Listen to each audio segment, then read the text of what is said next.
Yes, it's tax time, and maybe you need some relief. And Shelby Heating and Air has a great spring tax relief tune-up special for just $69. Make sure your air conditioner is ready for the summer heat with a $69 tune-up. They'll do a complete system checkup and change your filters too.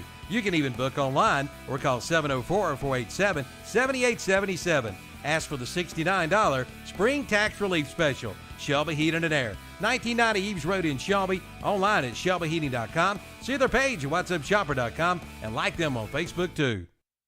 Join us every Sunday at 11 a.m. for our Sunday morning worship services on WCSL 1590 AM and 92.3 FM. It's the Sunday morning service of First Baptist Church in Cherryville. And on WOHS 1390 AM and 101.5 FM, it's the Sunday service of the Calvary Baptist Church of Shelby. Join us each and every Sunday morning for our Sunday morning worship services on The Boss and Carolina Country. There she is. Cody? So you didn't get what I told you to? Dad, I did my research. Let's see what he can do. Not bad. What do you think? Not bad. Not bad. So? He likes it. I knew he would. Your Coyote dealer is Western Sales, Highway 18 North, Highway 27 West intersection in Vail. It's time to hop into a new ride this spring during Spring Fling at Carolina Federal Credit Union in Cherryville. Right now, get 1.99% APR on new autos and 2.25% APR on used vehicles. Finance it up to 84 months with GAP available. And get $100 cash back when you refinance. Leave those old high rates behind with Carolina Federal Credit Union, 1200 East Church Street in Cherryville. Online at carolinafcu.org. Hey, look, it's Gary Dellinger with Dellinger Electric. Gary, what's going on? Hey, Calvin, just stopped by to see how the new jingle was coming along. Well, as a matter of fact, we just finished it up. Want to hear it? Oh, I can't wait. Here we go. When it comes to your wiring, you don't want to monkey around. Call Dellinger Electric. They're the best electricians in town. Well, what do you think? I don't know. I mean, it doesn't even give her phone number.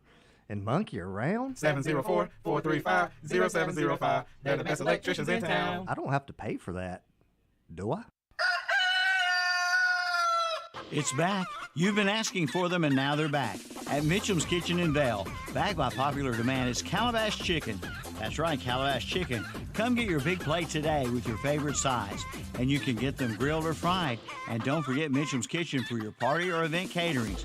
For breakfast, lunch, or dinner, Mitchum's Kitchen, Highway 27 West at 182 intersection Vail. See their page at whatsupshopper.com and like them on Facebook, too.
And good morning, and welcome to another Saturday Morning Sportstalk with Kevin, Zach, Tom, and Terry.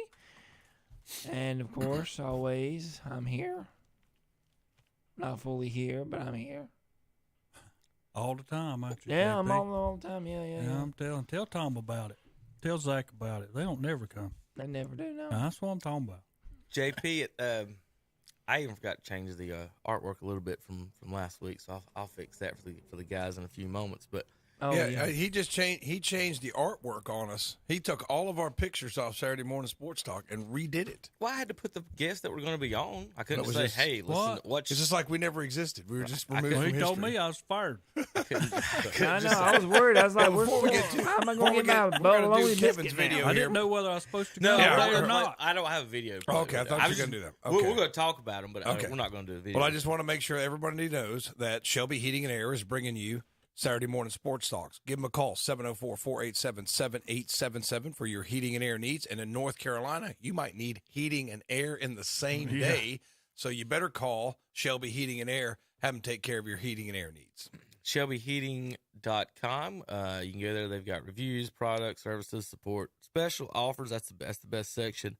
They've even got financing on the contact page, 1990 Eves Road over there in Shelby, 704-487-7877. Like Tom said, you could email Stacy or Vicky or Holden at shelbyvac.com. Stacy, Vicky with an I, or Holden B at shelbyvac.com. Monday through Friday, 8 to 5 p.m. And JP, they do accept your Discover card, so you'll be good there. JP said something about being a pirate this morning, and I don't know. I'm not sure exactly what he meant, and I don't know where we're going. He does look like he has some type of outfit on, so I don't know if he's in a play. He's kind of lost in there right now. If he's calling, if he's calling, he's like, you know how you give your kid like the iPad when they won't shut up in church? Yeah, that's kind of the way we look do at JP. him. I mean, he don't even look up yet. He don't even know we're talking about it. Does he not have the? He must not. No, I guess if we needed to go to break, we wouldn't be going to break now, would we? He has no idea. Bless his heart. There he is. Hey, get out, kid. Hey, were your ears burning, JP? I know what his problem is. He's probably got his microphone on, so he can't hear us talking right now. There he goes. Oh, there he goes. So JP probably has his microphone on, don't you? Were your JP? ears burning, Is that why JP? you can't hear us talking? No, actually, to be honest, I wasn't paying attention. Oh, well, we know. Yeah, we know. Yeah. We knew. We tried to go to break. Now, I know y'all didn't do that. Yes, I usually listen when y'all go to break. I said, JP, if we wanted to go to break right now, we wouldn't be able to because you're not paying attention to what I'm saying. No, pretty much. How's that biscuit? As I said, what's that right, Terry? As I said, this room smells like syrup. Terry from Mitchum's Kitchen, what you eating this morning? I got pancakes with a side piece of liver mush, and it is good. All right. Tommy? I had bacon, egg, and cheese on toast, my regular Saturday morning breakfast for the last 3 years. It just never gets old, Terry. It never gets old. Terry? I mean, not Terry. Zachary? I had the same as Tom did. Bacon, egg, and cheese on toast. Bacon, egg, and cheese on toast. Greatness is... Terry's his switches up every week, don't it, Terry? Well, I've asked y'all, and all you have to do is tell me. Greatness is and usually I imitated, but text never him. repeated. He does. Well, yeah. I'll get the sausage, egg, and cheese biscuit. I love their biscuits are pretty good, I would say.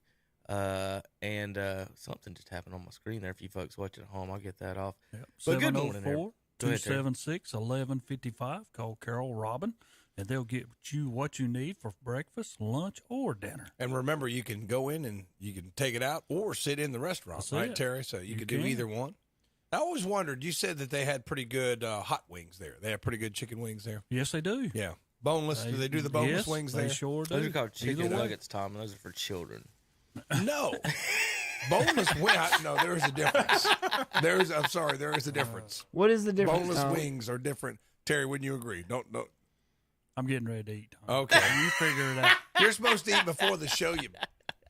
He comes in here and feeding his face. We're supposed to be talking on the show. He got here first, and then he didn't eat anything. He was looking for pet dogs. He was watching the highlight video, Tom. He was watching sports highlights. He was critiquing the referees. Yeah. Well, I mean, speaking of highlights, when are we going to talk about this Carolina game? What's the schedule? Well, I'll get to that in just a few minutes. We got all kinds of things to talk about, Tommy.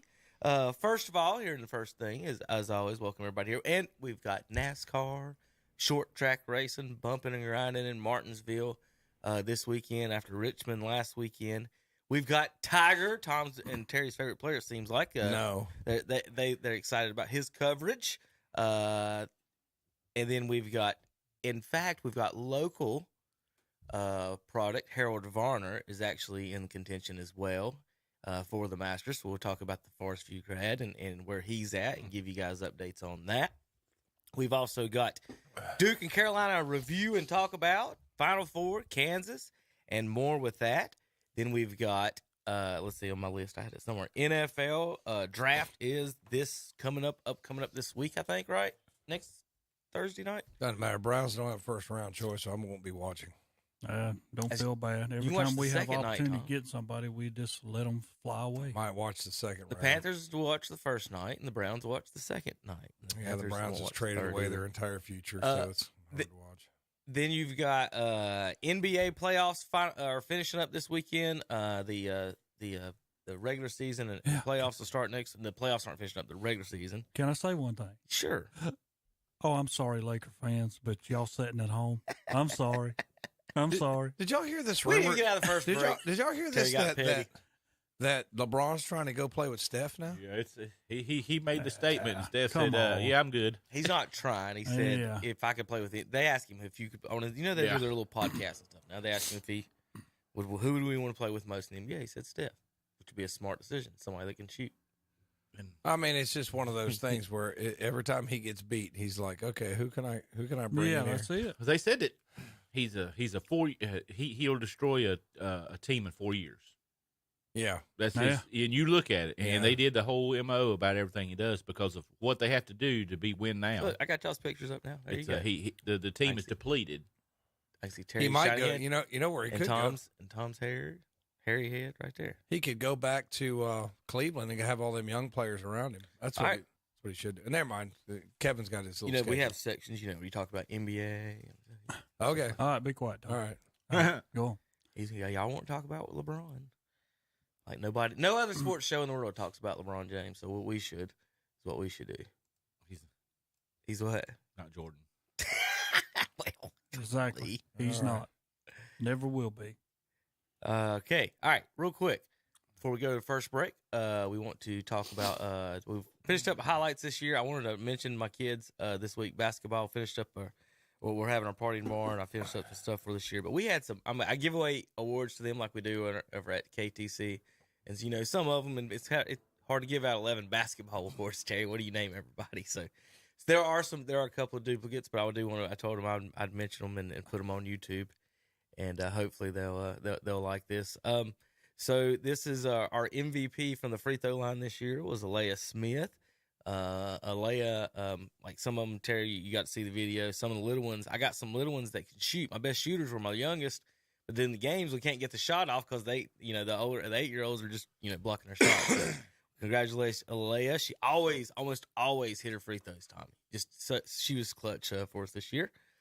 All right, this one's Albert. This is a Holden brother and sister. This one goes to Albert Zach. He's our defensive MVP. He's gonna share this award with another player here in a minute. But Albert, if the best way to describe him, Zach has seen plenty of his highlights, and is it not Dennis Rodman? Mm-hmm. He is Tom everywhere. Rebounds, steals. He's flying up against the walls. He's losing his feet. He's rolling over other players. He is 100% the worm. And he is, and he listens about as well as the worm did. So I'll say that. Paisley was our hustle. His sister was our hustle MVP. She first year ever playing basketball, didn't have any basketball skills at all, but she did everything we asked. And she played hard. She played soccer, so she went out there and just kind of ran around as much as she could and get in the way. And but when the ball got near her, she would snatch it. So she was our hustle MVP. There's William. William in the game would wear his rec specs and we call him little James Worthy. He was another defensive MVP, a wrecker on defense. Just him and Albert, we were our main defenders. They were our Scottie Pippen defenders. Our overall MVP, I can't say enough about this young lady. She was actually my number one choice pick because in warm-ups and stuff or in tryouts and stuff, she's just dribbling the ball. Nobody's looking at her. And Terry, she's just dribbling she's got handles, just not paying. Nobody's not around anybody. She's just dribbling the ball around. I'm like, well, at least one person can dribble. And she got on my team, and she was so shy. So she wasn't aggressive. So we had to put some aggressiveness in her. And she got better and better and better. So she'd end up taking the ball out At the end of the year, we made her point guard. The first 3 or 4 games, she couldn't play point guard because she was too shy and didn't want to. She wasn't as aggressive. She'd give the ball up.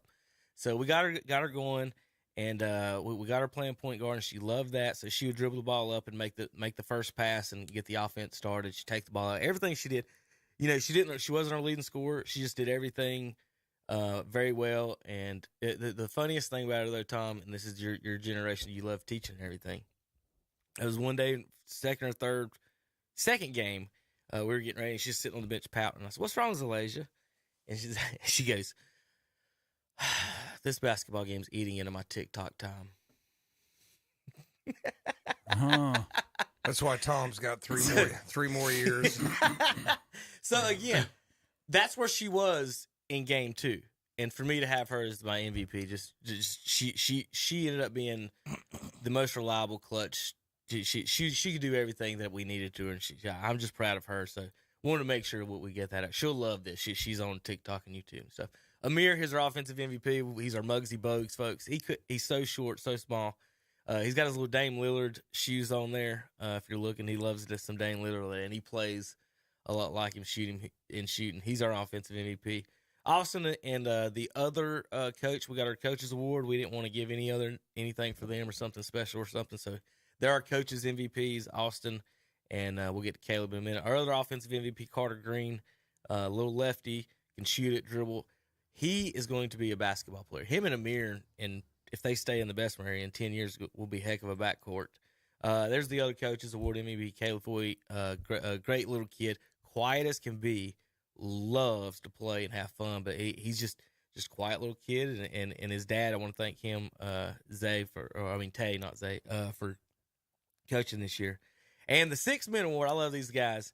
The 6th Men Award, Terry. So they were the first ones off my bench. As soon as something went wrong, as soon as somebody did silly, I put both these in. These are my hound dogs. They went after whoever's dribbling, the best just nonstop defensive hustle. If you had, I don't know, 2 Marcus Smarts or 2 Gary Paytons coming off the bench that just weren't old enough, but they hustled, that's who you'd put in. These guys did so. We call them the twins. They're not twins at all. One's 8, one's 7, but they're really good brothers and kids. And the smallest one, he's one of those kids that'll say anything, right? So we're sitting there, and they had their hair in braids in the 7th game. Well, in the 8th or 9th game, they had them back out. And I was like, "Hey, man, what happened to your braids?" And he said, "Oh, it's time to pull them out, but do you like it now?" And it was all fluffed up. And I said, "Yeah, it looks good. I like it both ways." I said, "It looks really good, Nolan." He goes, "I know it looks good because I use my mama's conditioner." There you go. Mama teaches best. My 7-year-old boy with his hair out, he knew it looked good because he used conditioner. So I'll never forget that one. That was hilarious. But I want to thank those boys and those kids. They did a good job for everybody. So those were our MVPs. We'll see them tomorrow. Other local news, we're about halfway through the baseball season. We'll have some baseball coming up this week on KTC. Still working on the WOHS game. It may be Kings Mountain and Kramer at Honey Hunter Stadium. And then Cherville plays, I do know, on Tuesday. We'll have coverage of that. Braves baseball is back, folks. NASCAR is back. And we'll finish up our first part of the program here in Martinsville. So, Terry, short track racing this week. Last week in Richmond, some more short track racing. Are you enjoying the racing right now? Or well, Kyle Busch has got to help me out a little bit. He's not done too well in the last, I'd say 2 of the last 3 he's finished way back. But he'll bounce back. And right now, I think we got a different winner. We haven't had the same 2-time winner this year. I think every one of them's been different. So they're talking about having 16. You might have to win a race and hope that your points get you in this year the way the racing is going. Is that what they want, or what makes them think? I don't know. What makes them say, like they said that last year? Remember, this is going to be the best season ever. This might and then be. They said, well, we're going to have 17 winners, and they were saying that at the first of the year. So, like, what makes them think that? Like, what makes them think that that a couple of teams aren't going to win 5 and 6 races? I don't. I mean, get we've that. raced what? That's the one. There's my conspiracy theory, Tom, of the day is why do the NASCAR people keep saying beforehand that we're going to have 15, 16 winners? It's just weird to me. That like nobody like Terry's like Kyle Busch. Once somebody figures it out, wouldn't you think that somebody's going to pull away at some point? I don't know. As soon as one of these crew chiefs figures this out, it's going to go through a team or something. Well, is it that equal amongst the drivers? I think it's pretty equal. I like the way the racing. I like how Atlanta went. That's how racing should be, because Atlanta was always one guy get out front and he run away. Nobody could pull away down there, and they were running like they were running at Talladega or Daytona. I like that, and I think people enjoy that. If you was watching the Xfinity race last night, I mean, they had a crash in it, which I don't understand where you're racing at. Now, don't get me wrong, I'm not dumb. But when you're at Richmond, Martinsville, or Bristol, the race last night, I mean, there was a wreck that involved probably 15 to 20 cars on the front stretch, you know. And that's what people come to see, because they don't come to see one individual out front the whole race. Right. Zach, you ready for some Martinsville racing? I like short track. Well, that's Friday. I'm looking at Friday's lineup. Do Saturday today, 5 o'clock, the Accurate Grand Prix of Long Beach is on. Then NASCAR Cup. Oh, that is today. We had Xfinity last night. I was thinking Cup Sunday. Duh, Kevin. All right, the Cup Series is tonight, 7:30 p.m. Blue Emo Maximum Pain Relief, 400. Didn't we talk about going up there this Saturday? We talked about that. Well, we didn't. We're here. We discussed let me that. put it this way. I kept on waiting because I was getting my stuff ready like week before last. The exact thought that I had on that, or somebody asked me, I think specifically about Terry.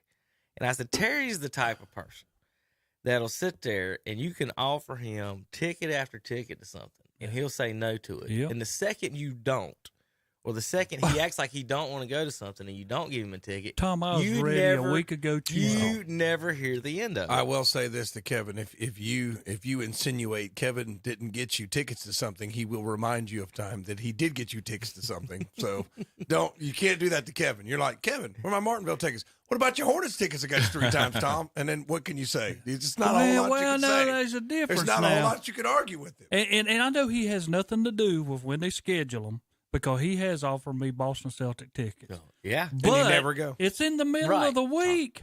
Tom, I have God to forbid, get up Tom. like you do. There's 7 days to in go the do week. work. Plus, I have duty, 82-game Tom, Terry, in the morning where you don't. Terry, you But there's a don't do difference. anything at work.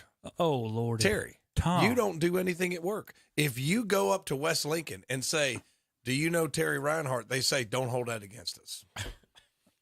Well, they might do that. Now, they might do that. I'm not going to say that. I go to West, I try to educate I go to over West there. Lincoln, and they're saying, like, well, who are you? I can't say your last name. I was like, well, you ought to know who I am. I'm friends with Terry Reinhardt. Well, we won't hold that against you. What is the deal with you, Terry? You trying to act like you working up there. You're not working up there. I try to educate those people up there into my thoughts. Coach Ponder works up there. Camille Sane works up there. They're working. They're doing work. You're just up there. Oh, no. Now, I cannot say anything about Camille Saint, because she's the foods lady, and every now and then she kind of feeds us out over there. You know, it's kind of hard to say anything about her. You better not either, because she'll put you in your place real quick. She will. She'll put you in your place real quick. But I know that we've got some people working at West Lincoln. It's just, I don't think Terry Reinhardt's amongst them. So don't put that I got to go to work thing. Tom, will you be quiet? They're going to quit paying me. No, they going to pay you. They going to pay you. You keep things interesting, I'm sure. Not that you're doing a whole lot of work. But, Terry, you need to go to, when he offers you Boston Celtics tickets, you on need a to Wednesday. Go. Come on now. You go up there. The game starts 7:30. I have work at to do the next day. You're home by 11, get in a bed, and then the next day just go to bed early. You're fine. That's all you got. That's all you got to do. Tom, I have morning duty where all you do is show up. God almighty. Like, how often do you get to see the Boston That's Celtics? what I'm saying. The Boston Celtics come to Charlotte twice a year. I don't offer him Wizards tickets. I offer him No, Boston he does Celtics not. He tickets. does. And then I get the complaint. But we'll handle that between them. But I was ready a week ago Tuesday to go to Martinsville. You can go. I took last week off just to keep preparing. Watch this, Tom. Terry, I got a ticket for you. You want to go? Where at? Martinsville. What do you mean where at? One What ticket. you just said? Why do I want to go by myself? I didn't say that.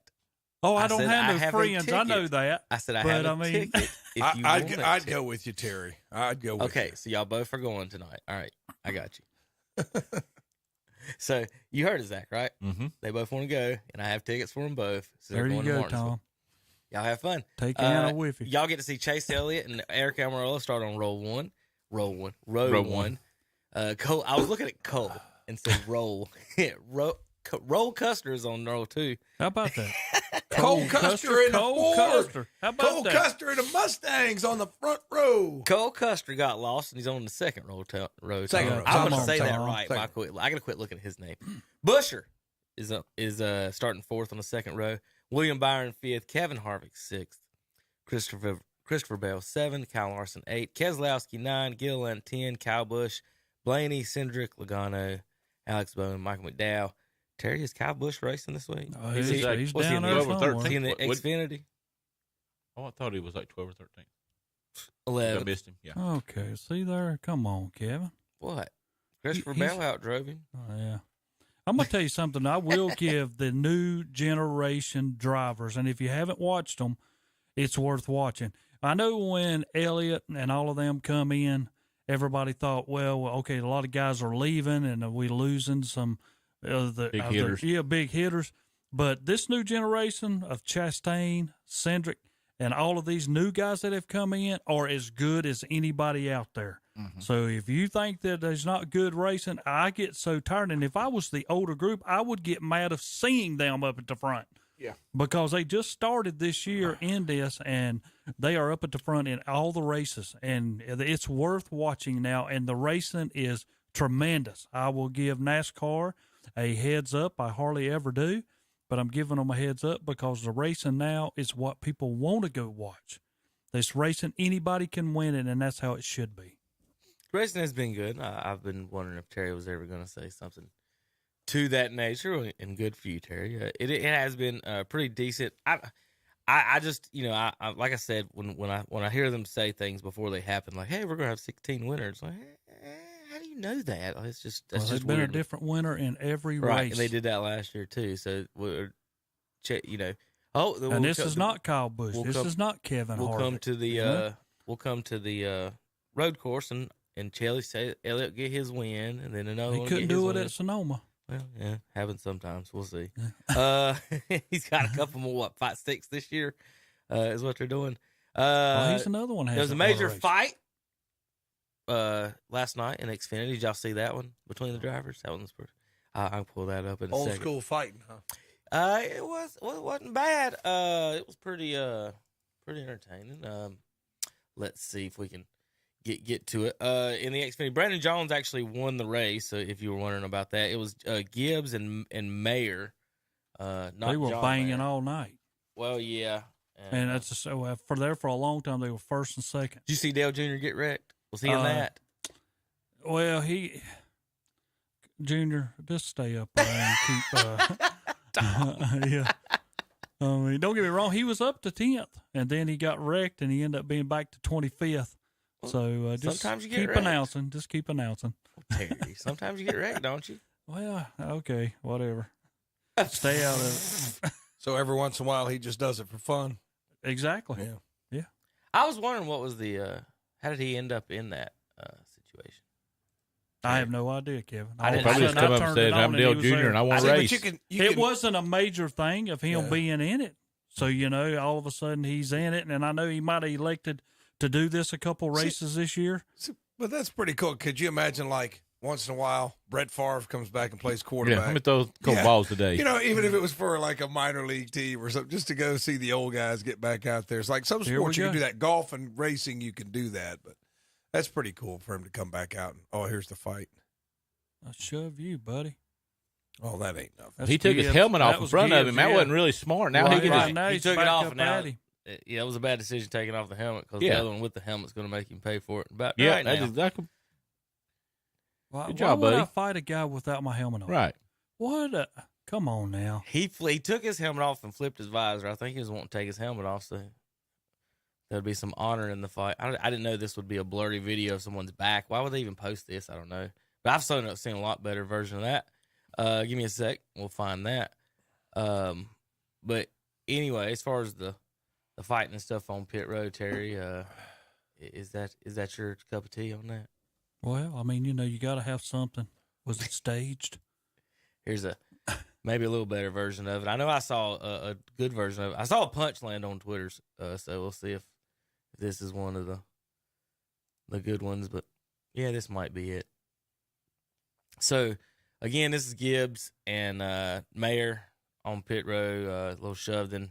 Yeah, then Gibbs gives him two good punches. Meyer, I'm telling you, you maybe should have picked on somebody else. Right. You got tagged like 3 times and then taken to the ground. Look, he's holding. Well, he tried to fight a guy with a helmet on, and then he's trying to and wrestle that guy him can from the also back. throw a punch, so that didn't work out at all. That's Robert for him. Ventura, and there's no line. You're right. You're right. Bang! And the only way I can keep him away from me is to grab him from the back. Oh, gosh. So, all right, guys, who you got tonight in Martinsville? Y'all need to line up again. I'm going to go Kyle Larson since he's in 7th. Where did I put that? I don't know where I put the lineup for tonight. Anyway, Terry, what you got? Oh, man, it's tough. I'd like to say You Kyle ain't going to Busch. pick Chase Elliott on the I'd like to say Kyle Busch, too, but I don't think he can. Not from 11. I think he needs to. Where is our top? It'll come out of the first 4 rows. Who's in your top 4? One of them guys will starting be out line. front. A link inside of an article. Good job, NASCAR.com. Fire whoever did that one. Chase. Elliott, Amarola, Custer, Busher, Byron, Harvick, Bell, Larson. I'm going to go out on a limb. Keselowski, and Todd I'm going to take Chris Gilliland. Busher to win a race to be somebody different. Okay. So Terry goes Busher. Tommy, any feeling on this? Well, Cole Custer's up front. Maybe he'll stay up front. You better pick Custer. Yeah. Cole Custer. If you don't pick him there, you can't say Last his name time Cole ever won. again. Last time Cole won. Calvin came in with custard. Remember, he came in with some kind of custard pies. That's back when we were doing the Zachary. podcast. Yeah, I think. Kyle Larson. I think starting 6th, this may be Harvick's win right here. Old man knows how to go around Martinsville and push somebody out of the way when he needs it, and he will do it. Too close last week not to do it. It helps you to start up front in them short It does. track. I think Harvick may have the big ones doesn't matter as much. Byron might have a pretty good short shot, track, too. You better be up front or you're going to get Elliott's lapped. pretty tough over here lately, though. All right, JP, you ready? You ready? I'm ready. We'll be back in a minute. KDC Broadcasting. Family owned and operated, proudly serving Shelby and the surrounding area with the finest in heating and cooling for your home or business. We're talking about Shelby Heating and Air, and right now they have an exclusive spring special on Carrier, Goodman, and Mitsubishi systems. Get exclusive Shelby Heating and Air discounts of up to $750. Yes, discounts on quality heating and cooling systems of up to $750. Online at ShelbyHeating.com, see their page at WhatsAppShopper.com, and like them on Facebook too. Located at 1990 Eves Road in Shelby. The truck man at Iconic Motors of Shelby has done it again. Another big week of new arrivals, including a 2021 Ram 3500 Laramie, a 2015 Toyota Tacoma, a 2019 Honda Ridgeline, and a 2019 Chevy Silverado LTZ. Come see for yourself. See the truck man today at Iconic Motors of Shelby, where you get pre-approved in seconds. Located at 325 West Dixon Boulevard in Shelby. See their inventory online at iconicmotorcompanyofshelby.com. See their page at whatsuppshopper.com. Like them on Facebook too. The Big Furniture Truck has brought a truckload of furniture bargains to Kurt's Premium Outlet in East Ridge Mall, Gastonia. Like Davy Agar's sofa love seat sets for $13.99. Gia dining table and 4 chairs are $5.99. Bladen sectionals are $11.99. Kurt's has metal bunk beds for $125. Platinum rocker recliners are $5.25. And Sterling glider rockers are $5.99. Kurt's Premium Outlet in East Ridge Mall on North New Hope Road in Gastonia. See their page at whatsuppshopper.com and like them on Facebook too. Pepsi Beverage Company in Cherryville is currently hiring for their warehouse. Warehouse position offers benefits. Must be 18 years old, and you can apply online at www.pepsicojobs.com. PepsiCo is a manufacturer and distributor of food, snacks, and beverage nationwide. PepsiCo is an equal opportunity employer. Female, minority, disability, protected veteran, sexual orientation, gender identity. Pepsi Beverage Company, 152 Commerce Drive, Cherryville. Call for more info at 704-736-2640. Built upon a solid foundation of cast iron and steel, the Kubota L-Series is part of our under 100 horsepower tractor lineup rated #1 for reliability. They feature powerful Kubota diesel engines and easy operation. The durable Kubota L-Series. Talk to your local Kubota dealer today to schedule a demo. Go to KubotaUSA.com for full disclaimer. Your Kubota dealer is Parker Farm Service, located at 126 Bessie Drive on Oak Grove Road at the Highway 74 bypass in Kings Mountain. If you're in the market for new flooring, go to this area's most recommended flooring store. That's Flooring America on Slater Street in Kings Mountain. Flooring America in Kings Mountain is where friends send friends for their flooring needs. And right now, you'll find the ever-popular luxury vinyl plank for only $2.99 a square foot. That's right, only $2.99 a square foot, all during the Fresh Start Flooring Sale. Give your home a refresh with one stop at Flooring America, 602 Slater Street in Kings Mountain, online at flooringamericakingsmountain.com. And we're back on the Saturday Morning Sports Talk with Kevin and the guys. What's up, JP? Not much. I always thought you're supposed to get the car right. Now I learned that you don't. You protect. Well, protect you know, we had a conversation Oh, off the air, and I just want to take a poll if anybody's listening. And we've got some baseball coaches out there who know the terrible umpiring of our association, but Ryan Hart. Oh yeah. If you call a guy out at second base when the field umpire is standing right on top of the call and you overturn his safe out call, I'm just going to tell you, you're not going to be umpiring baseball very long. Not long. I'm just going to tell you. I mean, you're not going to be out there. You heard it here first. You're just not going to be getting out the there call very right long. is not the most important But thing. you can't tell if it's getting right. the call right is not From the most important 100 thing. feet away. You're Come going to on. overrule a guy who's 5 feet away. Yep. You just can't do it. Kevin, I'm sorry. all I ever Everybody's do feeling. is tell them I was Just not wanna in get- position. Just want to get, and now that's a good answer, but You know, I could say you If looked you out, si- but I don't know. I don't know. Tom, let me ask you something. Who calls the catches in the outfield? Well, the plate umpire does Right, if there's so nobody you can on. see second base. Thank you very much. We're going on to NBA action. Oh my God! When a guy's right in front of him, when a guy's right in front, see, cherry picks his facts. See, cherry picks his facts. The plate Okay. umpire is responsible for So- catches in the outfield, but he can't see second base. Only as your when position. there's nobody Okay. on base. Okay. Either Only way. when there's nobody The on umpire base. gets blind, Zach, at second Plus- base, so he can plus- see. He can plus- see Willie Mays see- catch it up against the wall, blindfolded in the center Plus, field. you got to get your but butt can't out see to a the tag at pitcher's. second You base. got to get your butt out to the pitcher's mound and catch it, which you're not doing on most plays. 300 feet away. This is what he likes to do. He likes to cherry pick one little fact. What is it and, when you and can build see his long entire distance argument? and can't see short distance? No. What's that called? No. What he's overlooking, you have to call if you get your butt out to the pitcher's I mound, just want the call and right. nobody I else just want the can call see right. it. Terry, you know if there's a guy 50 feet closer to you making a call on that catch, you don't call it. It's the man close. In that situation, it's the man closest to it. Don't cherry pick your facts, Kevin. You do this crap every week. True or false? You pick one. No, All I just no. said. No, we're not You doing this can true or see- false crap that you do every week because you'll say one thing. All true I or false? said, Tom. Who scored? Who has more NBA championship? Did you All I or said somebody? was Some that stupid if you fact. can see did a the call in call- the outfield, you can see a call at second base. Did the call that was made, did it affect the game the other day? Did it Oh, affect the at the game? end, probably. Did I mean, do you think it affected the final? Probably did. But either way, what's Okay. so hard about this? What did you see? Well, I think he was out. Okay, we got the call right. So you're going to tell the guy 5 feet away doesn't see it, but the guy If he asked 90 you, feet away. he asked you. Again, he asked you. Okay, like- if he's asking me for that, he don't need to be out there. well, that's a different discussion. Give me the other That's a different check. discussion. It would make a mutiny on the field. I would think. It's single. He does To this. overturn He the does call. this every so, week. So let me ask you something. Again, all right, a little bit different. Play. I had a play. I was behind the plate, and no, I was in the field. I was in the field. And there was a bunt in front, and the plate umpire didn't even see the guy throw the ball to first, or whatever it was. The guy, whatever it was, the other umpire didn't even see the throw because somebody got in his way. He didn't even know the guy threw the ball, and so he looked at first base and he looked around. And he's like, "Come here." He's like, "What happened?" I was like, "What do you mean what happened? It was a bunt. And he threw it to first. He's out." And he goes, "I didn't see none of that." But that's his call. So I should have said, "Okay, nothing happened. Next play."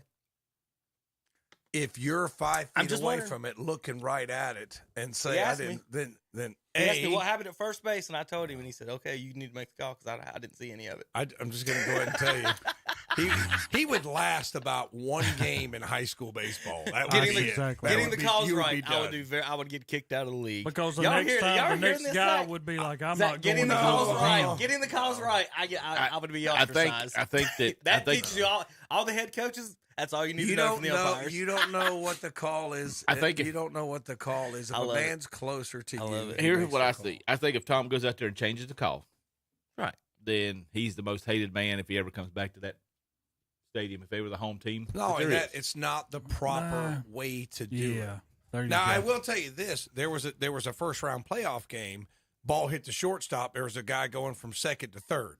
Well, he looked at him and like faked the throw, and the umpire's just sitting there looking at third. He threw back to first, got him by a step. Then he asked me what I had. I said I got an out. Now I listened to it for the rest of the game, but in that situation, nobody looked at it. I tell you what, if I'm the other Nobody guy, looked Tom, at it. and I ask you for your help, and you decide not to give me help because you didn't want to hurt people's feelings, the next time you need help from me, I'm like, I don't Well, know he what said, happened. okay, Don't have a clue. This is what he said. In fact, any This ball is down what the he line, said. I might not. Can I look finish? like, Can I don't know. finish? He said he stepped behind the base. What did you see? So you expect me to know whether he stepped behind the base or not Just say what from you 90 saw. feet away? All you had to do is say what you saw. Be like, Well, no, I let me didn't see put it to anything. you like this. When you're out there, I tell you what, most this guy's- coaches will, Blue, let me ask you something. If they start calling your name, Tom, you saw this, then you know that they're more than above where they should be. When you start calling me by my name. Because at that time, they want you to reverse whatever that call was. I you know just what want I'm to get into. saying? I just want to make a funny comment about sometimes we don't make the right call. I don't mind on him. purpose. You know, Terry, I disagree with you there. I don't mind him saying Tom. I'd rather be called Tom than Blue. I think Blue kind of sounds. I think Blue, though, respects you a lot more than me start calling you by your name. No, I I disagree. do. I mean, disagree. if you've done it a lot and both of them know you, I understand that point. See, but like last night, like I know. Major league umpires use first names when they cuss each other in the face. No, when I talk to the coaches, I always call them by their first name. If it's for Crest, it's Adam McFarland. I'll say I'll say Adam. Coach Adam, what's Markley. that change? Yeah, and it's not it's not that big a deal as long as you do it respectfully. Yes. As long as you do it respectfully, that way you're not. If you say "Hey, Coach," then you got five guys turning around.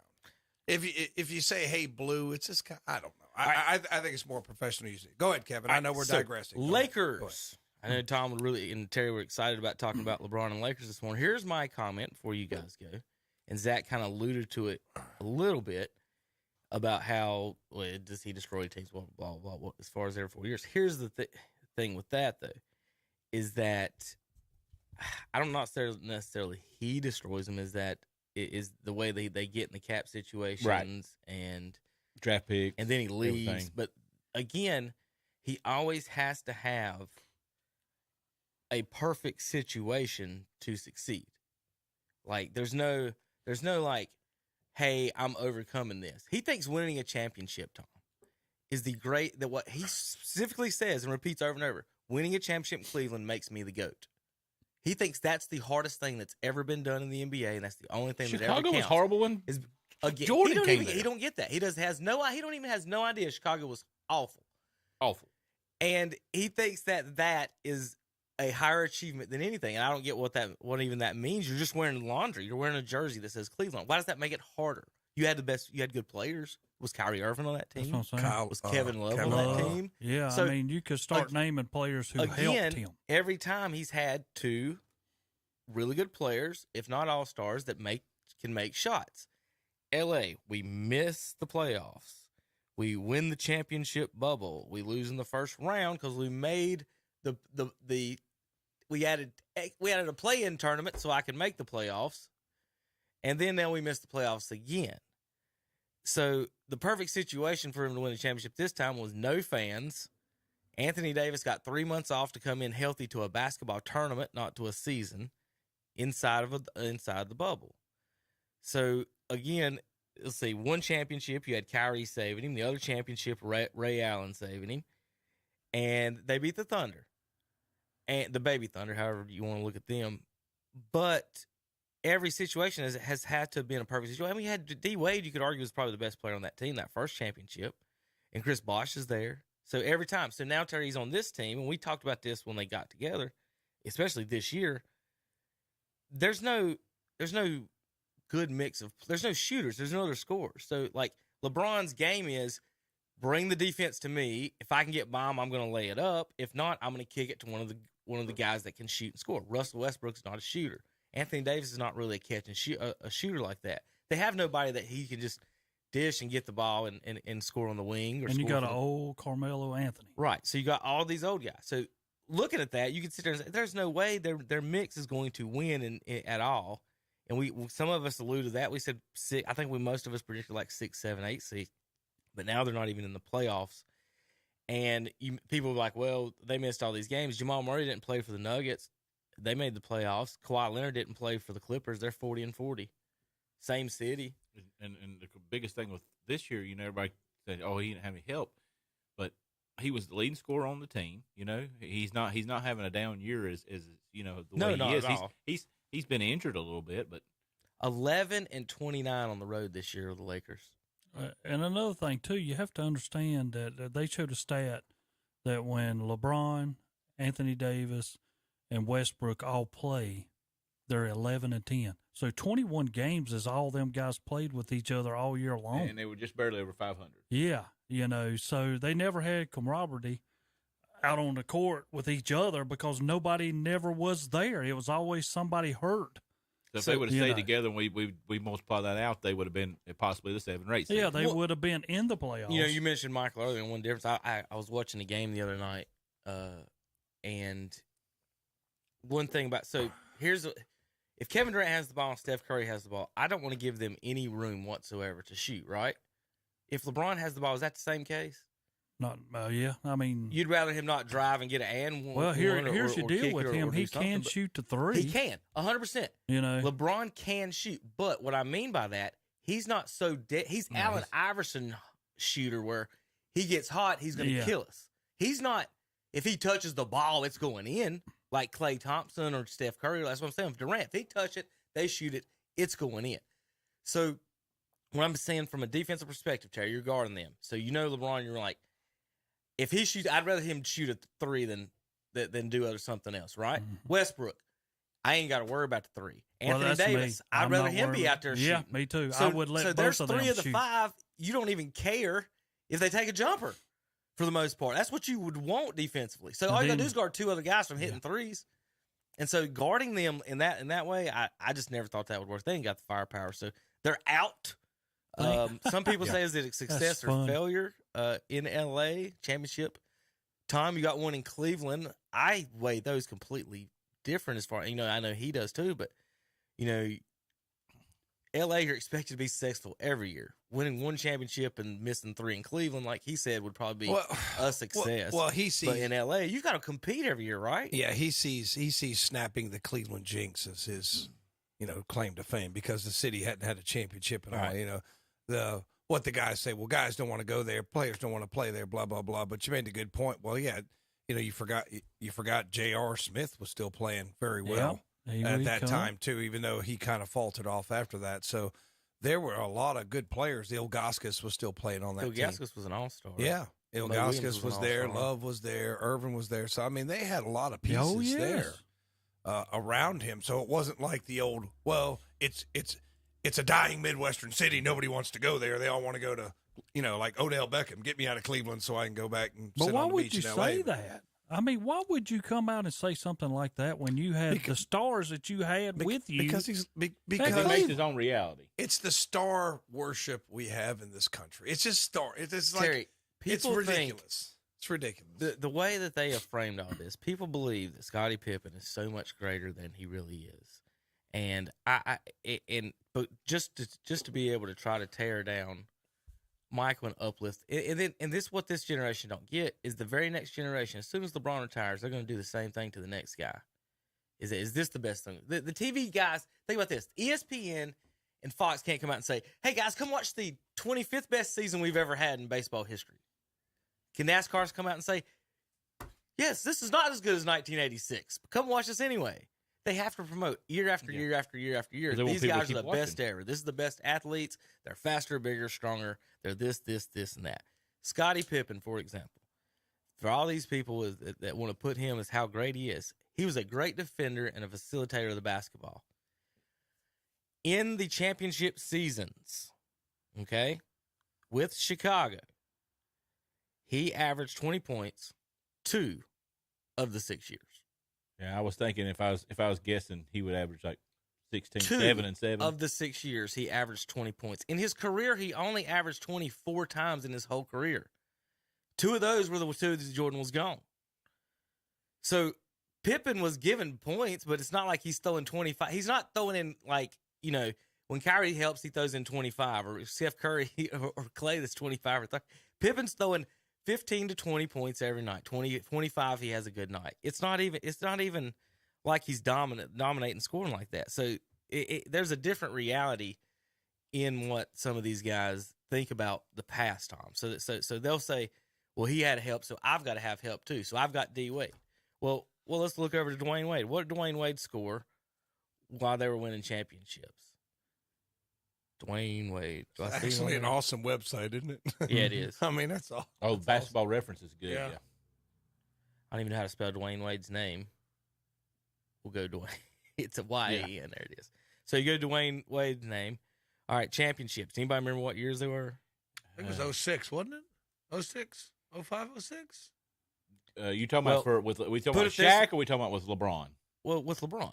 I want to say it was like 11, 12. Well, put it this way. 10, 11, 12 when they were. I'm looking at it right now. The first 11 years of his career, he averaged over 20, and he did that 2 years later. So 13 years to Wade averaged over 20.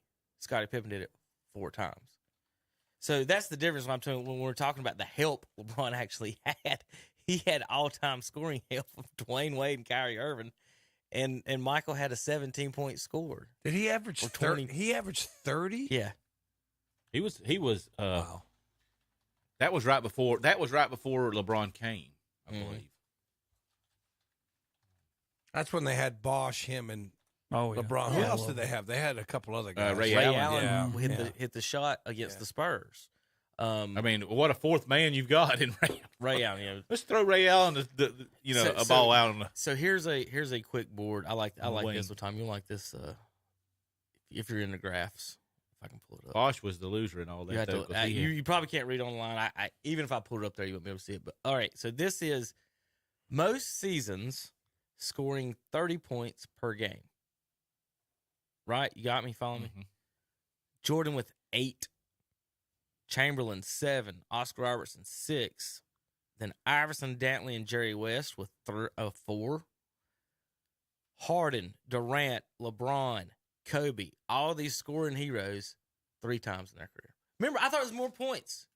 We were all shooting all these threes, and it has not led to more points on the big end of it. Still, 30 points a game. Durant, James, Kobe, and Harden only did it 3 times. Kareem Abdul-Jabbar, the all-time leading scorer, did it 3 times. Curry's done it twice. Bill, Dominique, Iceman Gervin, Rick Barry, and 1 time Embiid, Westbrook, Wade, and McGrady. Jordan 8, Chamberlain 7. You got to be a man to average 30 points a game in the NBA. In the NBA. And for your career. He was 6 career. Yeah. He was 6 foot. And me and Kevin our belief is this, that he left because that's what he wanted to carry out was the 30-point average for his career. I believe that's why he cut it off. He won the all-time. Like I said, I'm 6-0 in the all-time leading. When they say the all-time leading scorer, so he just passed Karl Malone, Terry, and he had 500 more shots than Malone. Now, what I would say about LeBron, I want to see what you guys. If Stockton and Malone were DNA put together, that's who I believe LeBron is and has been. Is that if you take all the attributes of John Stockton, his passing and shooting, and then all the physical skills of Karl Malone and his shooting as well, I think you've got LeBron James. So they had a baby. That's my theory. David Falk spliced them. What do you think, Tom? No. Not a bad theory. I mean, you've got the power of Malone and the skill of Stockton. You know, that makes sense. All right, so here's the you was talking about champions. What year was it? Miami Heat over Dallas. No, Dallas Mavericks and Heat was 05 was the Shaq one. And then Tom, it was what 12 and 13. were the 2 years with Miami. So all starts running together once you get older. So Dwayne, right. Yeah. So Wade averaged 22 and 21 in both of those years. So there's your championship years. Is you got your 20-point score. So it's everybody always like to say he didn't have help. What I'm saying is you're right. Is LeBron has 7 All-Stars that's played with him, has made the team on his team, and made the All-Star team. And he's probably had And Michael had one, which was Scott. What do you All right, think? NBA standings, he's done. Let's get rid of the Lakers, Zach. Yep. Kick Yeah, him he's out. done. All right, Yeah. playing game. Right now, Pelicans and Spurs will play the winner of Timberwolves and Clippers. Anthony Edwards going off the other night. Nuggets, Jokic is MVP frontrunner, they say. Utah in the 5 seed. Mavericks in the 4. Doncic may be suspended a game for his 16th tech, Tom, for whining at officials. He's there terrible. You go. He's terrible. He's just a terrible. Then you've got if he would just say it in whatever language, I think he's Slovenian, or whatever language he speaks, they wouldn't even know it. But I guess he just wants to get a technical. Golden State in 3rd, Memphis 2, Phoenix 1. Terry, who you got coming out of the West right now? Phoenix. Yeah, Memphis, I think I give them a run because they're up and coming, but I don't think they can. Well, with Chris Paul running their offense, they'll not be able to handle Phoenix. All right, Golden State got a run or not? Do they? Terry? Myself? Yeah. They started off like a bang. I don't think that Klay Thompson's fit in like they thought he would, because ever since he's come in, I think they found a tailwind to the back a little bit. Well, in 3rd, not bad. But, they're on the verge of going to 4th. So they've never, once he stepped back in, been elite like they were without him. And I don't know whether that takes a year for that to come back the way it should be, or you've took somebody out to put him in and it's all changed, and that might be the problem. All right, my theory on Klay, he's always been a catch and shoot player, right? He's never been I'm driving by people and pulling up and shoot. It's always been catch and shoot. He had that 50-point game he took like 12, yeah. I don't know the number. It might not even be. It might have been more than dribbles. 5. It was like 13 dribbles or something like that, 50 points. But it was stupid. So Terry, part of that game. So if you take his speed away, he's 6'8", and part of it was he was one of the best defenders in the league. So if you take any half a step away from him, I agree. Now he's a 6'8" JJ Redick. And so if he's not catching it, not open, maybe he's not elevating on his jumper like he used to. Maybe he's not getting around the corners. Maybe he's not playing defense like he used to be. So, I again, when somebody comes up, like you said, how long does it take to come back? I would guess NBA legs. He's got to get into next year. That's right? what I said. He's to got be be what he was, or the he can start catch of and next shoot. year. Nothing will ever stop him I from mean- being able to catch and shoot like Redick. But I think they got to play him like Redick. I mean, he was out for Limited a year minutes. and a half to 2. Yeah, He missed 2 seasons. So that's what I'm saying. I mean, That's a pretty bad injury. And then when you come back in, you're trying to get your rhythm back, and some things when you put them back in the lineup, it might be forced. Mm-hmm. You're trying to get somebody back in, that hurts too. All right, so the big rumor this week in LA land was Terry. One other thing was them making a trade with the Charlotte Hornets for Russell Westbrook. Is the rumor that they're trying to dump Westbrook on Charlotte? Well, I don't know if they'll do that. They're trying to get rid of his salary, Right. I guess. The good news is it's 1 year. He's only got 1 year left. The bad news is I think it's like $40 million, $40-something million, and that's not good at all. Well, how you gonna do that when you're paying Gordon Hayward like? Well, $30 he would million? be part of the trade. Oh, okay. It would be basically Hayward and Rozier for Westbrook and maybe a draft pick or something like well, that. now, if that happens, then it comes down back to the Westbrook show, like it was at OKC. He'll be the one that's driving and doing everything and having the triple doubles game after game. There will be riots in the streets they will if be. they I'm trade just telling Gordon you. Haywood. They will just riot in Charlotte. I don't think nobody would care. Yeah, they do. They love that guy. What are you talking about? He could be the mayor of I Charlotte. hate to lose somebody that's got that personality to gain a guy that has that worse of a personality. Yeah. A trade off of that, I wouldn't. Well, now touch him Westbrook, with a he 10-foot likes to win. He just got different ways of showing it. He's a jerk. Well, I mean, so Will he put butts in seats? Well, do you no, think? that's not they don't need to worry about that because they've got LaMelo to sell hot dogs. What they have, It's the trash. Well, if you look at their lineup, so Here's where the pundits on TV are getting it wrong, and what Tom, where you get it right on Gordon Hayward, is that when he's in the lineup, they play better. Whether he scores 25 or 20 points or not, well, no matter what, when he's in the lineup, they play better. Now, the pundits will be like, well, it's not helping him. He's not there, blah, blah, blah. But if we traded for Westbrook in this situation, it's not like you're moving forward with him. Like I said, if you pay him the 1 year, then the next year you get $40 million for free. Yes, that's what they're So the looking at. Hornets have never been able to overpay someone. So this would be the one chance. This would be the game plan would be Westbrook for a year. He's gone. Now you got a $40 million hole to pay whoever you want to play with LaMelo. Somebody's going to come here to play with him. One of these young kids with the funny hair will want to come play with him too and be on Instagram. So, and we'll be the 9 seed. So we might move up a seed. So that's the strategy. Or they said Westbrook, if they cut him, okay, the Lakers would have to split his he goes into 3 years. So if it's $40 million, $45 million, $10, $15 million a year would go. That's what it would go against them in the cap.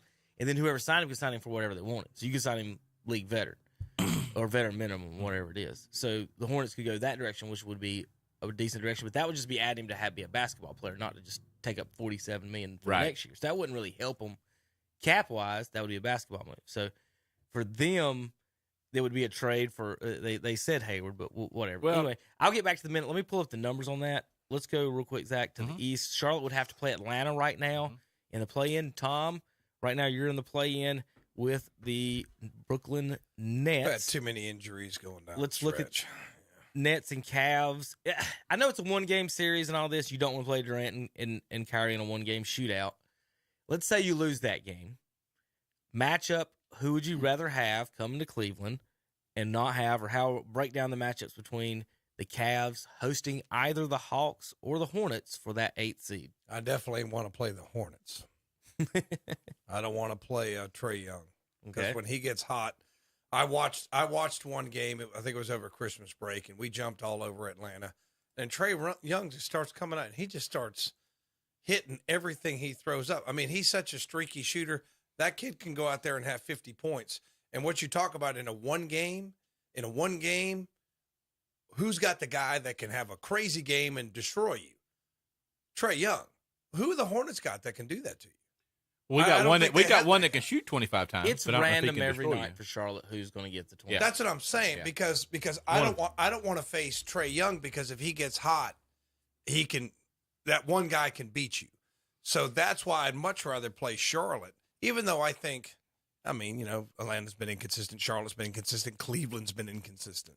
So, now, with that said, before you go any further, real quick, sorry to interrupt, but Hornets on the road have a winning record, 21-20.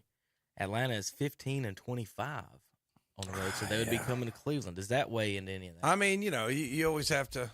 It's hard to keep up with every team and see how they would perform. But that's if they're not a good road team. Trae Young plays better at home. I think it was a home game where he had all those points. Is he capable of doing that in Cleveland? My response to you is, Kevin, I don't care. I don't want to face the guy.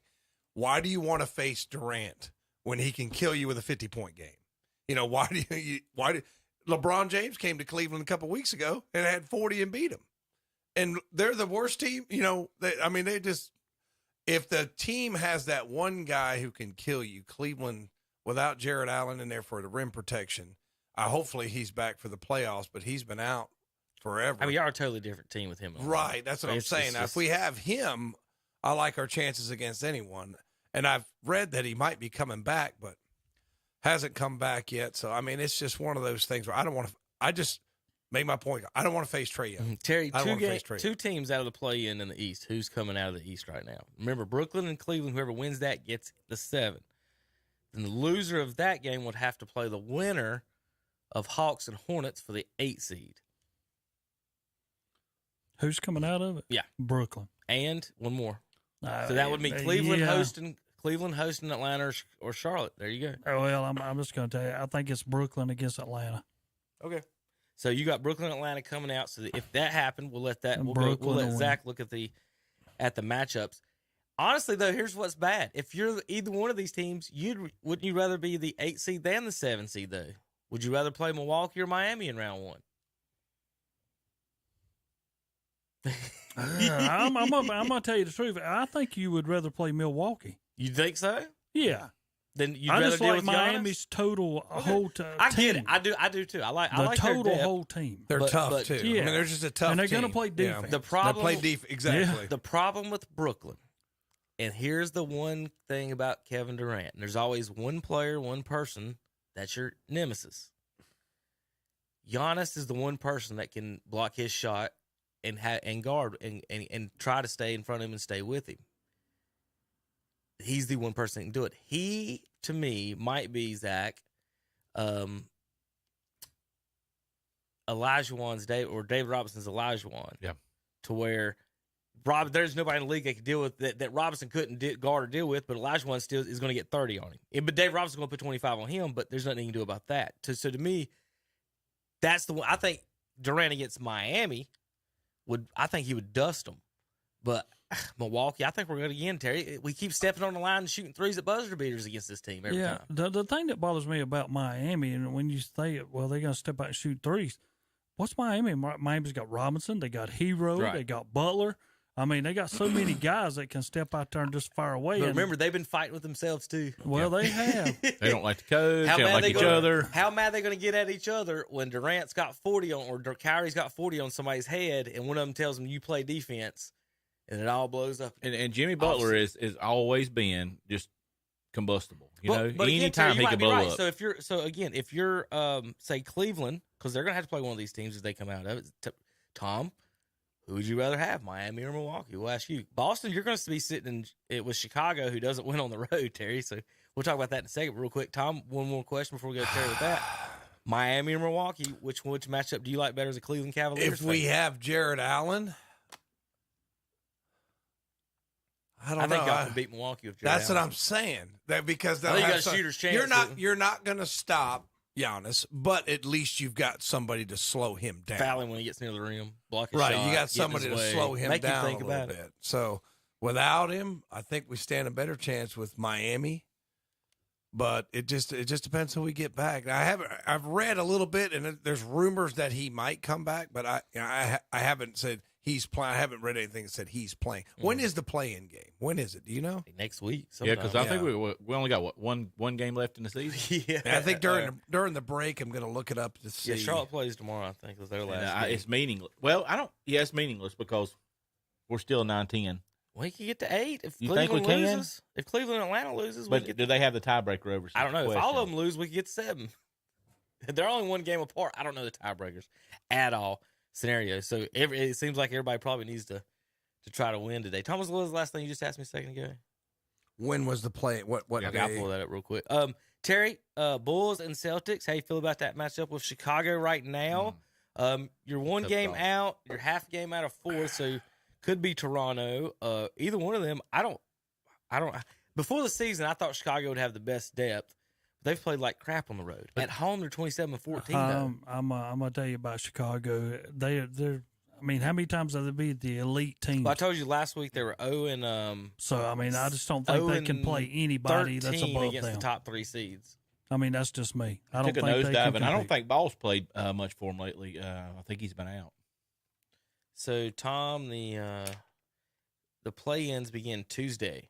So we'll have play-in basketball Tuesday night already. Clippers and Timberwolves scheduled 9:30 p.m. Tuesday night. They don't have, of course, the Eastern Conference set up and scheduled for that. Philly is in the 4th seed. All right, Zach, coming out of the East, who got in the Eastern Conference Finals right now? Eastern Conference Finals. Let's go with Milwaukee. Since we don't know where the matchups, give me your 2 best teams in the East, I guess, right? That you think could make the finals if nobody's in front of them. Boston has played well. I'm going to say Milwaukee and Boston. Terry. Miami and Boston. Tommy. I'd have to go Miami and the Bucks, I think. Brooklyn and New York are your best shots to get there from me. All right, JP. Are you ready? Brooklyn and who? Brooklyn and New York. New York. Milwaukee. Okay. Milwaukee? Yeah. No, you said New York. You said New York. Oh, yeah. Brooklyn You said Milwaukee. Brooklyn and New York. I'm like, I was just thinking Brooklyn, New York. Brooklyn in New York. How about that? Is that better? No. Yeah. I'll save myself with that. Tom, can we not turn that radio? Well, I'm trying to look here to see if Jared Allen's coming back. I haven't read it in a few days. JP, how's that biscuit on you this morning? Good? It was good. It was good. It's good. All right, buddy. Let's take a break. We'll come back. Oh, real quick, JP, give me 2 seconds. Here's your trade possible option for the Hornets. Westbrook for Hayward, P.J. Washington, Hayward Plumlee. You would hope not to give up Rozier if you didn't have to, but they kind of play the same position as him if he'd come off the bench. But that would be kind of something like that. Or, like I said, if you take it off and you wanted to do Rozier, that's at 47. We can try and see if – yeah, okay, so that matches up under cap-wise. So there's your Hayward and Terry Rozier for Russell Westbrook trade, possibly for the Hornets next year. It's weird as that comes out like this in a part of the season, Terry, you can't even make a trade or do anything. Isn't it? Is that L.A.? Because, again, real quick, is that not L.A. possibly just blowing smoke to their fans and stuff? Because that's I'm 100% sure about that. You know, because Hayward can shoot, and that's what LeBron needs. But why would Charlotte be like, you know what? We'll give up 2 scores for Russell Westbrook. Unless they're wanting to get our salary. Out of the money. You're right. You're 100% right. All right, guys. We'll be back in a few minutes. KDCBroadcasting.com. Yes, it's tax time, and maybe you need some relief. And Shelby Heating and Air has a great spring tax relief tune-up special for just $69. Make sure your air conditioner is ready for the summer heat with a $69 tune-up. They'll do a complete system checkup and change your filters too. You can even book online or call 704-487-7877. Ask for the $69 spring tax relief special. Shelby Heating and Air, 1990 Eves Road in Shelby. Online at shelbyheating.com. See their page at whatsupshopper.com and like them on Facebook too. Nah. What's up, Doc? The Bunny with the Money is back, and someone will win a $1,000 shopping spree from one of our local area merchants. Register today at Alley's Cafe, Highway 180 North in Shelby, at Mountain Holiday on West Mountain Street in Kings Mountain, at Hometown Hardware South Railroad Avenue, Kings Mountain, at Mi Pueblito Mexican Restaurant on West Warren Street in Shelby, at Tilly's Boutique on East Dixon Boulevard in Shelby, at Fast Cafe on East Dixon Boulevard in Shelby, at Bridges Hardware on West King Street in Kings Mountain, at Country Camping Corner on Oak Grove Road in Kings Mountain, and at Bradley Screen Printing on Highway 74 bypass west of Shelby. The drawing will be held Friday, April 15th. See store for details. For a complete list of sponsors, go to whatsupshopper.com, and you could be this year's winner of a $1,000 local shopping spree with the Bunny with the Money. Laughlin Furniture, serving Western North Carolina and upstate South Carolina for over 33 years, has their tax refund sale going on now. Stop by for great deals. Mattress sets, $199.99. Bedroom sets, $699.99. Sectional sofas starting at $749.99. Rocking chairs from $199.99 and many more. Laughlin Furniture, 400 North Lafayette Street in Shelby. Open Monday, Tuesday, Thursday, and Friday, 8:30 to 5:30. Saturdays, 8 till 3. Shop Laughlin Furniture, home of the real deal. LaughlinFurnitureOutlet.com. Real deal.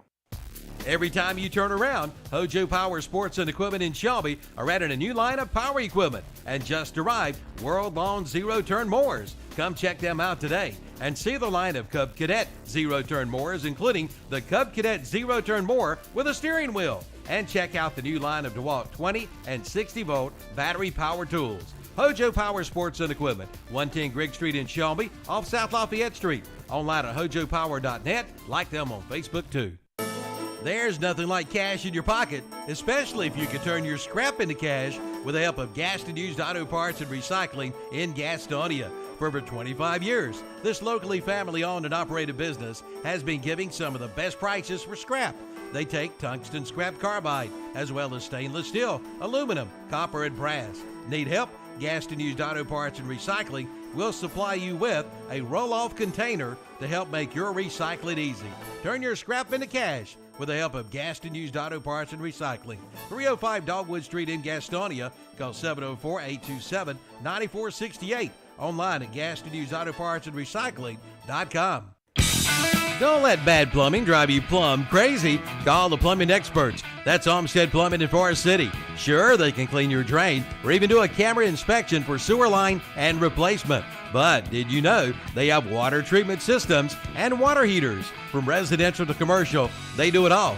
Give them a call at 828-245-7302, 828-245-7302. And they also have employment opportunities. Call Olmsted Plumbing at 828-245-7302 and like them on Facebook too. And we're back on Saturday Morning Sports Talk with Kevin and the gang. They're talking some more sports. What's up, JP? Not much. Oh, don't forget, Saturday Morning Sports Talk is brought to you by Shelby Heating and Air. Give them a call, 704-487-7877 for your heating and air needs. Once again, that's 704-487-7877. Check them out online, shelbyheating.com. Check out their promotions. Do they have some new promotions, Kevin? I don't know if they have any new ones. I know they've had some for a while, but they've got a special offers tab on their website. And they do have some, yes, they have a performance tune-up service call, discounts, complete installation, thermostat, that they have those promotions through the end of May. So give them a call. Once again, 704-487-7877, shelbyheating.com. Thank you, Shelby Heating and Air, for sponsoring Saturday Morning Sports Talk. All right, so we'll start in talking baseball, where Ronald Acuna said Freddie Freeman was welcome anymore. Zachary, how about them Bravos? Now they're fussing in off the field. Acuna says that Freeman was overbearing and he would not miss him now that he's in Los Angeles. Seems like Freeman's always been a LA kind of guy anyway. So Zach comments on any of that going on and where the Braves are here starting their season against the Cincinnati Reds. Well, the Braves started 1-0 last night, so good job for the Braves. 7-6 win over Cincinnati last night, and then the comments came out this week. I don't think they should have. I don't think it should have been said. I think Acuna come in. I think he came in brash. I like Acuna, but I think Freddie Freeman might have been one of the more buttoned-up players, maybe doing some stuff that the veterans might do. I was telling Terry this in the middle of the segment there that I don't think Acuna liked the black being taken off of him, but that always happens. You know, we've always seen this ain't anything that probably hasn't ever happened before. I just don't think he liked it. I think he spoke up about it, and I think Freeman's like, look, you're not the guy yet. You know, you just need to take a chill pill. So here's some of the issues that Acuna said. I won't miss Freddie Freeman. We had friction. He didn't care when I was plunked. Freddie was overbearing, and he wasn't someone I could ever talk to ever. Also, Freeman said at times that he helped enforce the rules, these baseball rules. He said, when you put a Braves uniform on in that organization, there are organizational rules. You don't cover up the A with sunglasses. You don't wear earrings. You don't have your hair at a certain length. You wear a uniform out for BP. You don't have eye black coming down across your whole face. Those are organizational things. I was one of the older guys that had to enforce those kind of things in the clubhouse, but when you put on a Braves uniform, it's just kind of what happens there. I didn't view it as any friction or any clashes like that. I love Ronald. I'm going to miss him. So there's just some of that. So baseball drama. So you can tell which one's the professional and which one's not. Right. There you go. That's the first thing that I saw. And like I said, I'm a fan of both of them. Hope Freddie does good in L.A. We just have a lot of prima donna crybabies. I mean, don't put your dirty laundry out there. Right. I mean, that's kind of what Baker did in Cleveland. I mean, you just leave your dirty laundry. Just take care of that in the locker room. And when you go to talk to the microphone, everything's fine. I don't care. If I'm a professional athlete, I don't care if there's a fist fight in the locker room coming out there. What's going on? Everything's fine. That's the new generation. Yeah, I know, but and it's bad. This is the Instagram. I've got to put what I had for lunch on my Instagram account every day. Everybody's got to know everything. Acuna said, nobody cares. The reporters are exaggerating. I didn't say anything bad about Freeman. I talked about what happened when I was a rookie, and the rest is blown out of proportion. So there's his comments on that. Right. I mean, it's just not. Now so you got, either way, they live for that. The talking heads live for that. Right. That's exactly what we're here for, Tommy. Yes, I know, but I'm just talking like the big dogs. we're kind of local on the big syndicated guy. Oh, we got this trouble. Oh, we got this. We got Aaron Rodgers drama. They just love that crap. It's Look, they got the Boston Red Sox and the Yankees right up top. Well, they do because it's alphabetical, right? Yankees. All right, so the Royals hand the Guardians the franchise's first ever loss in the first game, 0-1. They start off. It's not a new franchise. Oh, what? What? The Guardians. I've never heard. I of them swear, before. man, sometimes he just makes me so mad I just don't know why I keep coming in here. What? Why are you, Tom? Because he does this every freaking week. It says something stupid like that. I said. And then the first loss in franchise history. Shut up. You know it's not a new franchise. I can't wait. I just wait till the wokesters come and get the Braves. The wokesters got us. The wokesters are coming for you, Atlanta. They're coming for you next. And we won't have any eye paint then. Yeah, that's right. You're going to get your tomahawk chop. You're going to get your Braves uniforms. They're coming for you. He knows I'm already. I just can't. He knows I'm already mad about this, and then he's got to say something stupid like that. God Almighty. I can't. Terry, Tom, I feel sorry for you. This is my day off, Zach. I feel sorry. This is my day off. I tell him I feel sorry for you. And I got to come in here and listen to this crap every Saturday. If it's not him, it's him. If the Braves were it's not a new franchise. They forced us. The wokesters came and took my Indians, what I used to love since I was a kid. Don't you like this? No, it's just shut up. If the Braves were the unicorns, I'd be the same. No, I just hope they get the. I just hope that they get the Braves, so all you Atlanta fans feel the same pain, feel the same thing. Well, I'll tell you, Tom. If they get the Braves, I'll be a Guardians fan. No, you won't. No, you won't. I think that's horrible, Tom. I'm sorry. If I was a unicorn fan, over the Braves. Tom, if you had lost to anybody else, I would probably, that's when I'm being quiet. You lost to us. I didn't even pick up on that. Now I see. We're not even worse. Terry, we're not good. You're lost. I've said. The Guardians usually franchise, new franchise teams aren't. We're not good. Shut up, Zach. Yeah. We're not good. I know we're not good. You know we're not good. Okay, Terry? We're not good. Tough start now. The Royals and the Indians are two fat hogs fighting over an acorn. Okay, yeah, true. All right, we're not good. We have to be lucky and get guys young, and they're like Lindor, and they're underpaid, and then it's time to pay them, and then they're not going to pay them. I was convinced that the team was moving, but then they redid the lease, and now they're going to stay till like 2036. Mm-hmm. So it really surprised me that they stayed. I thought they were going to get out because you can't, Terry, you can't compete unless you write checks. How are you supposed to compete with the Dodgers? I agree. How are you supposed to? Because baseball, we can't play with the Yankees or Boston. Exactly. How are you going to compete with a market like New York that's got like 20 million people in the metro area plus nationwide? There's more Yankees fans in Eastern North Carolina than there are Braves fans. They got their own setup in MLB. How are you going to compete with that? So I mean, it's just. To me, that's what makes baseball less interesting. So I wish they would do something to make it more interesting. Not everybody wants to see New York and the Dodgers or Boston and the Dodgers every year. Who wants to see? It goes back to what happened in racing. We was talking about this week. Is everybody has a chance to win? Or more people's going to win. Let's say that not everybody's had a chance to win, but baseball needs the same thing. You can't compete with these money pockets. They're the way they're set up. It's not fair all the way down, and we've seen what happened with the Miamis. They can build a team, but then they have to completely. When it's time it's a World Series team. You have to implode them. When there's a time to pay people, then you're done. It's just like when it's time to pay Lindor, you got to let him go. Where's he go? New York. Didn't go to the Mets. Surprised. Didn't go to the Mets. Didn't go to the Yankees. Went to the Mets, but he's going to go to the. It's still the big money. I was surprised this past week that Kansas City went out and got Merrifield, but we didn't have to pay him nothing. For him to stay in Kansas City, we got 3 more years with him before he decides I'm going to jump and go somewhere else for $20-25 million.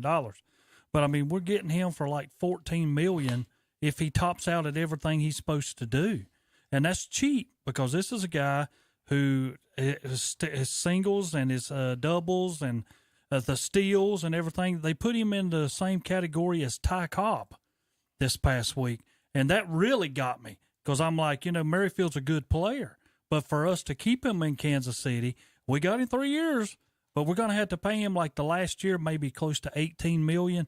And that's going to be cheap for us than what we're having to play players because everybody else could give him more, So, I know we got him for 3 years. He's one heck of a player, probably the best on our team that we can throw out there against anybody. He's our leadoff man. He was the steals leaders last year in Major League Baseball. But and when you match him up and you put him in the same category as Ty Cobb, I was very impressed. Well, you think about the Braves where they're at; they're kind of middle up, in between a middle team and a Yankees team on money. And we've done something that might be something that maybe some of these teams like Kansas City or Cleveland can do. Look how we paid Acuna. We give him that deal. Saved. We gave it to him. He wanted it too. That's yeah, what he absolutely. Wanted, but we gambled on a long-term deal. He gambled too. It was a gamble on both sides. I don't want to get hurt and lose my money. But then we look with the Olsen deal that we got. We knew we was losing Freddie. And we paid Olsen, and I don't think we had to overpay for him by no means. But we bet on him. Yeah, we had 8 years. You have to bet on somebody. You have to give them a long deal, and hopefully that they pan out. So that might be something these teams like that have to do to compete with the Yankees. And the crazy thing is we talk about this every week too. The Angels, they got the money too, but theirs just hadn't panned out. I don't know if it's because Mike Trout's. I mean, think of it. Think of if you was a player. One of us were a player right now. Yeah, I know we all want to make $25-30 million. But if somebody comes up to your agent and said, look, man, they're offering you $10 million a year, guaranteed money for you on out for the next 10 years, you got to think about that. Mm-hmm. Because I'm going to get paid and I'm going to be here for 10 years and they guarantee me $10 million a year. Yeah, are we both going to win? We're both going to win. Right. They're going to win on account of the long term, and I'm going to win because I got this contract for that long guaranteed. If not, I could take my chances, and what if I get hurt? Then all of a sudden, all that money is gone. Yeah. How many times have you seen a big fish in a little pond not play big in a big pond? Yeah. Sometimes they go up there and don't do well either. Like Lindor was batting 200 most of last year. It was tough for him to adjust to that. And the New York media market, is awful. Okay, now we got to watch Pujols. Yep. We got to watch. I'll tell you what. I went to St. Louis. I didn't put the sound on. I went put it on if you want me to. I went to St. Louis, and I'm going to tell you what. I hope Mr. Pujols has found a safe area in St. Louis because I don't think there's too many of those, Kevin. There's not. Is it really not? It's between the dugouts, Tom. You worry about you. I'm telling you. You go to St. Louis, you're on your own, Terry. Is it that bad? I was going to try to warn you. Well, y'all try to win y'all's first game in history come today, won't you? Yeah. Are they still? Were they 0-2 now, Terry, or 0-1 still? Well, they're 0-1. I'm not even going to respond to that because I've already responded. Yeah.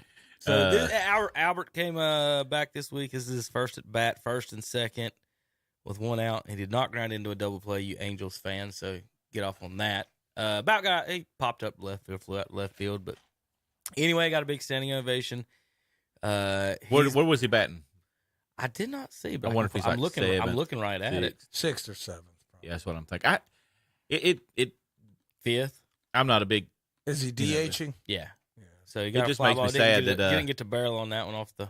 It just makes me sad. He should never never left the bat and still hit it about 280 feet. It makes me sad that he left. He should have been there the whole time. Well, I told you what we talked about a little bit about that, how that was over. It's just this a 1 year deal. Do what? This is a 1 year deal. At a time, yes. It's more on his health. It always has been. He's 42 now, right? Has he got the plantar fasciitis deal too? That's his thing. He's always had plantar fasciitis. So, and the best thing for it is rest for the most part. So you can see him watch him. Oh, I've got it, and it's just horrible. Watch him run and walk. He just don't. He don't look like running and walking. He was 0 for 5. Yep. But last year, Tom, I wanted to mention. I want to go over some Albert numbers here for you folks at home over the last 2 seasons. A couple more games, and he'll be sitting on the bench. Terry went from the 5 spot to the Terry. All right, so he's not the full-time DH. He is the full-time against lefties. They have a young guy that's going to try to hammer some righty pitch and lefty that can come in, but he may strike out a lot. Then Albert, of course, will be the main pitch hitter in late-game situations in that area as well. So over the last 2 seasons, okay, y'all got me? In the year 2020 and the year 2021, Mike Trout, 25 homers, 64 RBIs. Mike Trout getting this thing? Albert Pujols. No, I'm talking about because we're about to talk about the Angels here or the American League here. And when we talk about production and stuff and how, whatever, in the last 2 years, in the year 2020 and 21, Albert Pujols had 23 homers. Trout, the old-time great, had 25 in 2 years. So what I'm saying is that St. Louis, not terrible production coming from against left-handed pitching. Well, hey, he's going to do what he does. We'll see. Good to have him back, blah, blah, blah, whatever. The Yadier, y'all know my thing. Yadier's on the team. They're going to do good. First game back, 9-0. The actual first game back, they scored 29 runs in a spring training game. I'd hate to. We'll take that. How would y'all have loved that as being the umpires of that game? Yeah, Tommy. 29 run game. All right, Friday games. We'll go over those real quick. Braves win 7-6 over the Reds, like Zach was mentioned. Hey, there's your Angels. They start off 0-2, Zachary. Terry, that's how he's getting there, 0-2. Braves ended up 1-1 now. Where are they? Yes, sir, 1-1. And Braves, real quick, we'll go over their schedule for you folks. Listen here on KTC Broadcasting tonight, 7:20, Cincinnati Reds. And then, why is it still listening to spring training games? Stupid website. Braves will then move on. They got a 4-game schedule, Cincinnati, actually, to start the season. Then we'll move on with the Nationals, Padres, Dodgers, and Marlins. We'll go over to see where the Guardians are going to be. They will be at Kansas City for 4 games, at Cincinnati. Ooh, they got a tough out of the gate. And then they'll be San Francisco, White Sox, and then at Yankees. Then you get 4 wins against the Angels, Tommy. So there you can schedule that in there. Terry, Royals start off, of course, the Guardians the first 4 games. Then you get the Cardinals for a conference, whatever. What are they now? What are they called? Divisions, conference. I'm so being stupid. Right? Leagues, interleague play. God almighty. 2 games against the Cardinals. It looks like you get Wainwright in game 2, so you're going to lose that one. Good luck winning against Hicks in the first one. Then you got Detroit, Minnesota, Seattle, and Chicago. Then another 2-game stand against the Cardinals later. Hopefully by then Yadier won't be hurt. We'll win that one too. All right. Cardinals, Pirates should be 4-0. Kansas City should be 6-0. Milwaukee should be 10-0. Miami 13-0. Should start off well here, guys. 13-0 for the Cardinals starting off. Maybe Cincinnati, New York lose one of those. Over for the Braves, defending champions. Zachary? We go over this minute ago? Washington, yes. Padres, and all them? All right. We did. So there we go. All right, picks. Your team's going to make the playoffs, Tommy? No. Terry? No. Zachary? Yes. I'll say yes for us, too, as well. All right, well, there's your Major League Baseball updates and picks. Any more comments or suggestions, fellers? No, I've said everything I have to say. No more Mike Trouts. Let's see, anything else going across baseball real quick? I'm going to look at their headlines for everybody. Yeah, Kansas City in first place. Hey, enjoy it while it lasts, Terry. Enjoy it while it lasts. Was it 1-0? Is that what it is? Let me pull it up on the scoreboard so Terry can look at it. They're tied, Terry. Tied. We was in first place after Thursday by ourselves. Oh, okay. Well, you're tied now. You've got with the Detroit Tigers won 5-4 over the Chicago White Sox. So and local product. Chris Proctor was assigned to the Detroit Tigers. Oh, was he really? Mm-hmm. Yeah. He was assigned to the big league team. I don't know if he's on the roster now, but I did not know he had moved up that way. Yeah, Burns product. I think he was playing for Toledo, the AAA team. Yeah. And there was something on social media. I saw he was assigned to the Detroit Tigers. So that's awesome. I broadcast a lot of his games. I'm very familiar with him and his playing abilities. He comes from a good family. His sister, Chelsea's school teacher, I think, in Lincoln County, and his parents. Good people, good family. So just glad to see him doing well. Well, another thing, too, I want to say about Witt got his first hit of the game for Kansas City the other day. He's the number 1 pick that we had in the past draft. So if you want to get to the majors fast, go to Kansas City where you don't have to go through all that farm system and try to work your way up. Because you are the farm system. You're the farm system for the Red Sox and Yankees. He got his first hit, so there you go. You're AAA plus. That's what you are. Cleveland, Terry's Miami. Terry's the guy that hangs out with the famous person and tries to get all the groupies. Right. Come to us first. There you go. Yep. We'll help you out later. That's right. Golly. We'll be back in a few minutes. We got Masters, NFL Draft, and NCAA basketball to talk about coming up. KDCBroadcasting.com. Family owned and operated, proudly serving Shelby and the surrounding area with the finest in heating and cooling for your home or business. We're talking about Shelby Heating and Air, and right now they have an exclusive spring special on Carrier, Goodman, and Mitsubishi systems. Get exclusive Shelby Heating and Air discounts of up to $750. Yes, discounts on quality heating and cooling systems of up to $750. Online at ShelbyHeating.com, see their page at WhatsUpShopper.com, and like them on Facebook too. Located at 1990 Eves Road in Shelby. Now, you know, a lot of times, Hendrick Appliance in Shelby gets a truckload of washers or maybe a truckload of refrigerators or a truckload of ranges. But this week, Hendrick Appliance in Shelby has received several truckloads of everything. That's right, everything. Refrigerators, freezers, washers, dryers, microwave ovens, ranges, and more. And with scratch and dented items, these appliances come with a 1-year warranty. So hurry in now for the big savings at Hendrick Appliance, 1241 East Dixon Boulevard in Shelby, on the right going down, on the left coming up. No Shoes Nation, it's time for a celebration. Blue Chair Bayron presents Kenny Chesney with Dan and Shay, Old Dominion, and Carly Pierce. Here and Now Tour 2022, Saturday, April 30th, Bank of America Stadium in Charlotte. On sale now at Ticketmaster.com. Produced by Messina Touring Group and AEG presents Fueled by Marathon. For over 60 years, Boyd Tire and Appliance has been serving the Clover and surrounding area with the finest quality of home appliances, televisions, lawn equipment and parts, tires, and more. They feature in-house financing with 90 days same as cash, and they service what they sell. Drop by their showroom at 110 North Main Street in Clover, open 8 a.m. to 5:30 p.m. Monday through Friday, 8 a.m. to 1 p.m. on Saturday. Call 803-222-3231 for Boyd Tire and Appliance and Boyd Lawn and Garden. Online at BoydTireandAppliance.com. Need metal roofing? Then you need to see Triad Corrugated Metal Roofing in Lincoln. At Triad Corrugated Metal Roofing, you buy direct, saving you money. Featuring premium paint systems, painted fasteners to match, and 1 to 2 day turnaround. 29 gauge material in stock with 22 colors to choose from. It's the largest selection of colors in North Carolina. Plus, they will custom cut your length. Triad Corrugated Metal Roofing, 108 Industrial Park in Lincoln.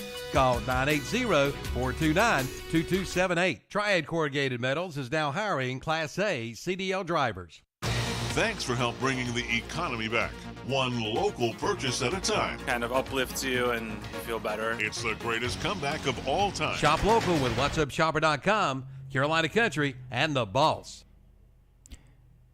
Yo-ho, a pirate's life for me. Okay, on that note, Shelby Heating and Air bringing you a Saturday morning sports talk. Give them a call, 704-487-7877 for your heating and air needs. Air conditioner season's coming up. They've got some specials on service. Call them, 704-487-7877. All right. Thank you, Shelby Heating and Air. All right, Terry, Tom, Zachary, Masters week. We're gonna be real quick on this one, folks. We want to go through the standings. Real quick. Yeah, let's do. Because one man's stealing the show who doesn't deserve to steal the show. He's been on the national news. I mean, like news, like I want to like know stuff what's going on. And coming up next, Tiger Woods.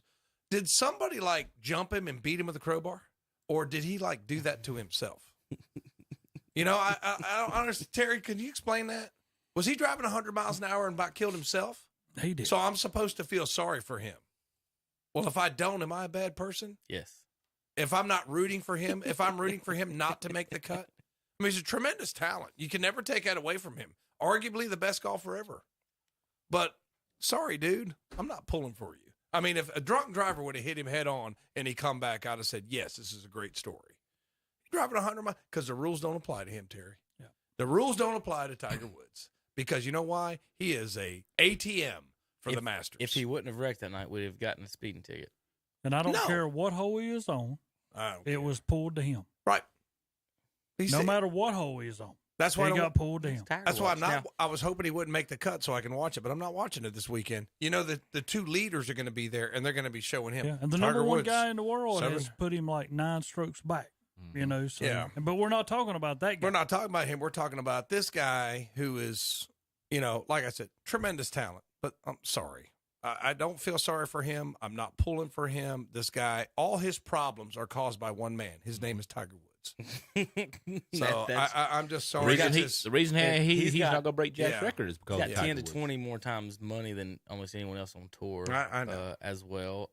You know, again, like Tom makes a good point that, you know, like you said, anything is self-inflicted. I've never been like a fan. I've never been a fan of any golfer per se. I liked Greg Norman. I liked John Daly. You kind of remind me of John Daly. Other than that, now people that play with golf with me, Tom, that you will say there is. I'm not laying up. I'm not out here to. I'm talking about your confrontational personality. I'm just saying in general. As far I know, but I'm saying on the golf, I can't hit it like he can, obviously hit it far like that. But as far as I'm not going to try to lay up when I can try to get a birdie. I'm a gopher. I'm the tin cup of the. That's how I'll play. Have y'all seen a picture of John Daly lately?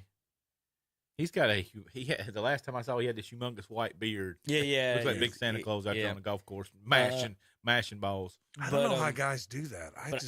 I predicted Tiger would shoot 75 in the opening round. He didn't. He shot one under 71, but he shot a 74 on Friday, so I was close with at least one of the days. Sitting here looking at it right now. Here's the story, Tom. He spent a lifetime preparing for this kind of pain. Self-inflicted pain. Self-inflicted. Sorry, dude. I mean, I just it's amazing how, like, you know, this goes back to my Coach K stuff. All the stuff that he does, cussing people out, cussing refs out. Terrible example. But we're going to watch his, goodbye. He's the greatest ever. Same thing like Ben Roethlisberger. Biggest jerk, but he makes money. That's the same thing with Tiger Woods. He's an ATM. He makes us money. Yeah. And I guess in capitalism, I understand it. I teach economics. Capitalism's better than all the other systems, and you have to put up with this stuff in capitalism, so I get it. But I just say that Tiger Woods, your problems have been caused by one person. His name is Tiger Woods. I do not pull for him.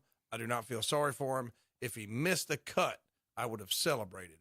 But he doesn't miss the cut, so now we have to put up with this crap all weekend. Yeah, and all he said yesterday was all he wanted to do is be within 5 going into Sunday. He's going to be a free-for-all. Here's the thing about this weekend because he don't have the stamina. He's only won one major coming from behind ever. Of all of his majors, he won one. It was the last one when the guy choked 12 strokes hitting balls in the water, and he's hit every green all week. Now, all of a sudden, he hits 3 on Sunday in the water. And I told y'all about that one. Yeah. But this one, again, I didn't think he could win anyway. Now they're putting out there he can blah whatever. No, he can't win. No, he definitely can't win now. Not 7 strokes back. Scheffler he might have already won the tournament being 5 strokes up. It's his to lose. 89 back, huh? 89 back. Who, Tiger? Yeah, he's plus one. Plus one. Yeah, he is 9 then. And the leader is minus 8. So Scheffler's at minus 8. Matsuyama. Lowry, Schwartzel are all at minus 3. They're within shot. Like Tiger said, if you could be within 5 on Saturday, nobody's shooting. I don't tell you what's the lowest score right now, 67 on the board. So you're not seeing 63, 64. So, you got to think if I shoot 67, 67, that'd be 5 under. That would put me at 13 under. Scheffler, all he's got to do is shoot 70, 70, and he's beat me basically. So I've got to have 2 best rounds of anybody's had so far in the tournament, and then Scheffler's got to basically shoot par for 2 days for me to catch him. So it's a lot of work to do, being that far down, but we'll see. Like I said, but again, here's the thing about golf: one bad hole can change the whole tournament for one golfer. So he can have, whatever's perfect holes, but then drop a 13 out here or something, or a 10 on one of these holes. So. At 2 under, other people with a shot. We'll see what happens at the end of the day. Cameron Smith, Kevin Na, Dustin Johnson, and, of course, our own local, Harold Varner III from Forest View High School. He tees off today, 2:30 p.m., 71-71 for -2. He's tied overall in 6th place. So if you're pulling for anybody, Tommy, that should be who you're pulling for. There are some notables that didn't make the cut. DeChambeau did not make the cut. There's a couple other on that list that Rory, didn't make the cut. Bubba, Sergio, Lee Westwood. Tiger did beat Sergio by 2 No, strokes. never mind. That's not the cut. That's the Tiger Woods. Tiger's got his own. Yeah, he's got it. Look at this. He's got his own board. Yeah. It's a man. Oh, I can pull up everybody. I did that. I'm sorry. I'm sorry. I was It's getting not ready to that. say. It's not that. Well, I'm just cut saying. lines down here. I'm sorry. Those last few people we said. Kepka didn't make the cut. Zach Johnson, Spieth Kepka, didn't make the cut. Man, Harrington, Bernhard Langer, some of the older fellas. There's Freddie Couples Freddie make it this didn't make it. time. I hate DeChambeau. DeChambeau hits 100 yards further than Freddie Couples. Shot and, 80. And Couples beat him both rounds by 1 stroke. Like that's what if people don't. You go out to the golf course, Zach. It's 100% fairways and greens. Okay, if you're not hitting fairways and greens, you're not winning. You sit there and hammer the ball all you want, and good luck with that. But DeChambeau, I think his driving maybe was probably the best, but then I think his short game from him and the way the wind was blowing yesterday, I think that might have messed him up. Yeah. Yeah, if it'd been calm, it maybe been a different thing. But when you got wind blowing and you're not precise on with your irons, I think that messed him up. I do. Did Mickelson not play? No, he pulled out. Okay. He didn't pull out. He just said he didn't take the invitation. He's had some bad publicity from Saudi Arabia stuff. I think it was right. You don't know? You ain't followed up on that? No, I know. Yeah. Read up on it. We don't have time to go over it in the show. Okay. Obviously, here's the end of the show. But he said some things that made people mad. Okay. So, okay. I don't. Yeah. He got into the woke. So he's not in the Masters now, Tom. Okay. Anyway, he's been canceled. Yes, Tom, Phil Mickelson was canceled. All right, JP. When we come, you got any picks, guys? Anybody besides the leader? Give me somebody that's going to come back. I like DJ there. He's within 6. Let's go, Harold Varner. Yeah. What's DJ? I'm the same way, Tom. Yeah. He's within 6. He's got a shooting chance. And Matsuyama didn't. Which major did he win? Did he? This one. Yeah.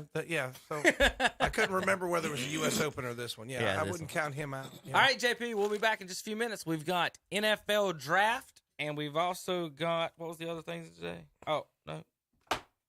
NCAA tournament. Your Tar Heels, Kevin. Tar Heels. Is this a sports show? Tar Heels. I got lots Is this on my a sports sheet. show? Or just Tar Heels and Duke. Just checking. Just making sure. Kansas, and of course, the rest of the stuff. KTCBroadcasting.com. Yes, it's tax time, and maybe you need some relief. And Shelby Heat and Air has a great spring tax relief tune-up special for just $69. Make sure your air condition is ready for the summer heat with a $69 tune-up. They'll do a complete system checkup and change your filters too. You can even book online or call 704-487-7877. Ask for the $69 Spring Tax Relief Special. Shelby Heating and Air, 1990 Eves Road in Shelby. Online at shelbyheating.com. See their page at whatsupshopper.com and like them on Facebook too. Yes, tiny homes are legal in North Carolina, and right here in our area is the state's #1 dealer for tiny homes. That's Blessed Buildings and Tiny Homes in Cherryville. Models are on the lot now for sale. 8 to 10 week delivery for custom design. They've got the plan you're looking for, from 672 square foot homes up to 1,124 square foot homes with lofted space and even an upstairs bedroom if you like. Get your new tiny home today from Blessed Buildings and Tiny Homes, 2268 Lincoln Highway 150 East in Cherryville. Online at blessedbuildings-tinyhomes.com. See their page at whatsupshopper.com and like them on Facebook too. Now is the time to get your new 2021 Volkswagen Jetta from Classic Volkswagen in Gastonia. Right now, get low 1.9% APR financing for $60. Your payments as low as $281 per month. Come on in for all the details. And congratulations to Classic Volkswagen for being a Carfax top-rated dealer and the winner of the 2022 Consumer Satisfaction Award. Classic Volkswagen of Gastonia, online at classicvwgastonia.com. See their page at whatsupshopper.com and like them on Facebook too. The truck man at Iconic Motors of Shelby has done it again. Another big week of new arrivals included a 2021 Ram 3500 Laramie, a 2015 Toyota Tacoma, a 2019 Honda Ridgeline, and a 2019 Chevy Silverado LTZ. Come see for yourself. See the truck man today at Iconic Motors of Shelby, where you get pre-approved in seconds. Located at 325 West Dixon Boulevard in Shelby. See their inventory online at iconicmotorcompanyofshelby.com. See their page at whatsupshopper.com. Like them on Facebook too. There's a new doctor in town. Dr. Robin Owings at Pro Wellness Family Chiropractic in Lincoln is proud to welcome Dr. Megan Gregory to their staff. Yes, Pro Wellness is growing and are now open in the new location at 644 Clark Drive in the Town and Country Shopping Center in Lincoln. Come by and take a tour of their new facilities today. When you have a pain, see the new Pro Wellness Family Chiropractic. Now in the new location, 644 Clark Drive in Lincoln. Online at ProWellnessNC.com and like them on Facebook too. You get no bull at No Bull Mattress in Gastonia, where you save from 40 to 80%. If you buy a mattress anywhere else, you will pay a whole lot more, period. Queen size mattresses starting at $229. Queen size pillow tops starting at $455. And king size pillow tops starting at $500. And that's No Bull. At No Bull Mattress, 206 South New Hope Road in Gastonia, right next to Hamrick's. And online at NoBullMattress.com. And we're back on Saturday Morning First, Sports then Talk. walks up. Boom. Can't remember the kid's name. I guess we're back with Saturday Morning Sports JP, Talk. feel free to talk. Keep talking if No. you don't Well, yeah, I know did, that but- we're paying attention. No. Well, you see, I was, but the thing is, I turned on the TV studio. When I turned it on, you were going on about Yeah, I was boom, talking blah, about I was like, well, I guess I was so. doing a Stop talking. Jason's great prognostication up there. Is it Webb? Mr. Webb, the pitcher for Burns. Yeah, he's pretty good. Joseph Webb, Joseph, is that right? yeah, He was pitching the other night, and Jason picked him to be the player to watch.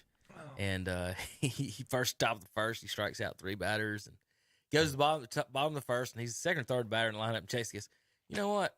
Wind's blowing out. He's going to hit a home run here. He did. Pretty good ball. Jason called the home run. And but anyway, he struck out Tom 7 in 3 innings. Yeah, that's pretty what he did, and had a home run.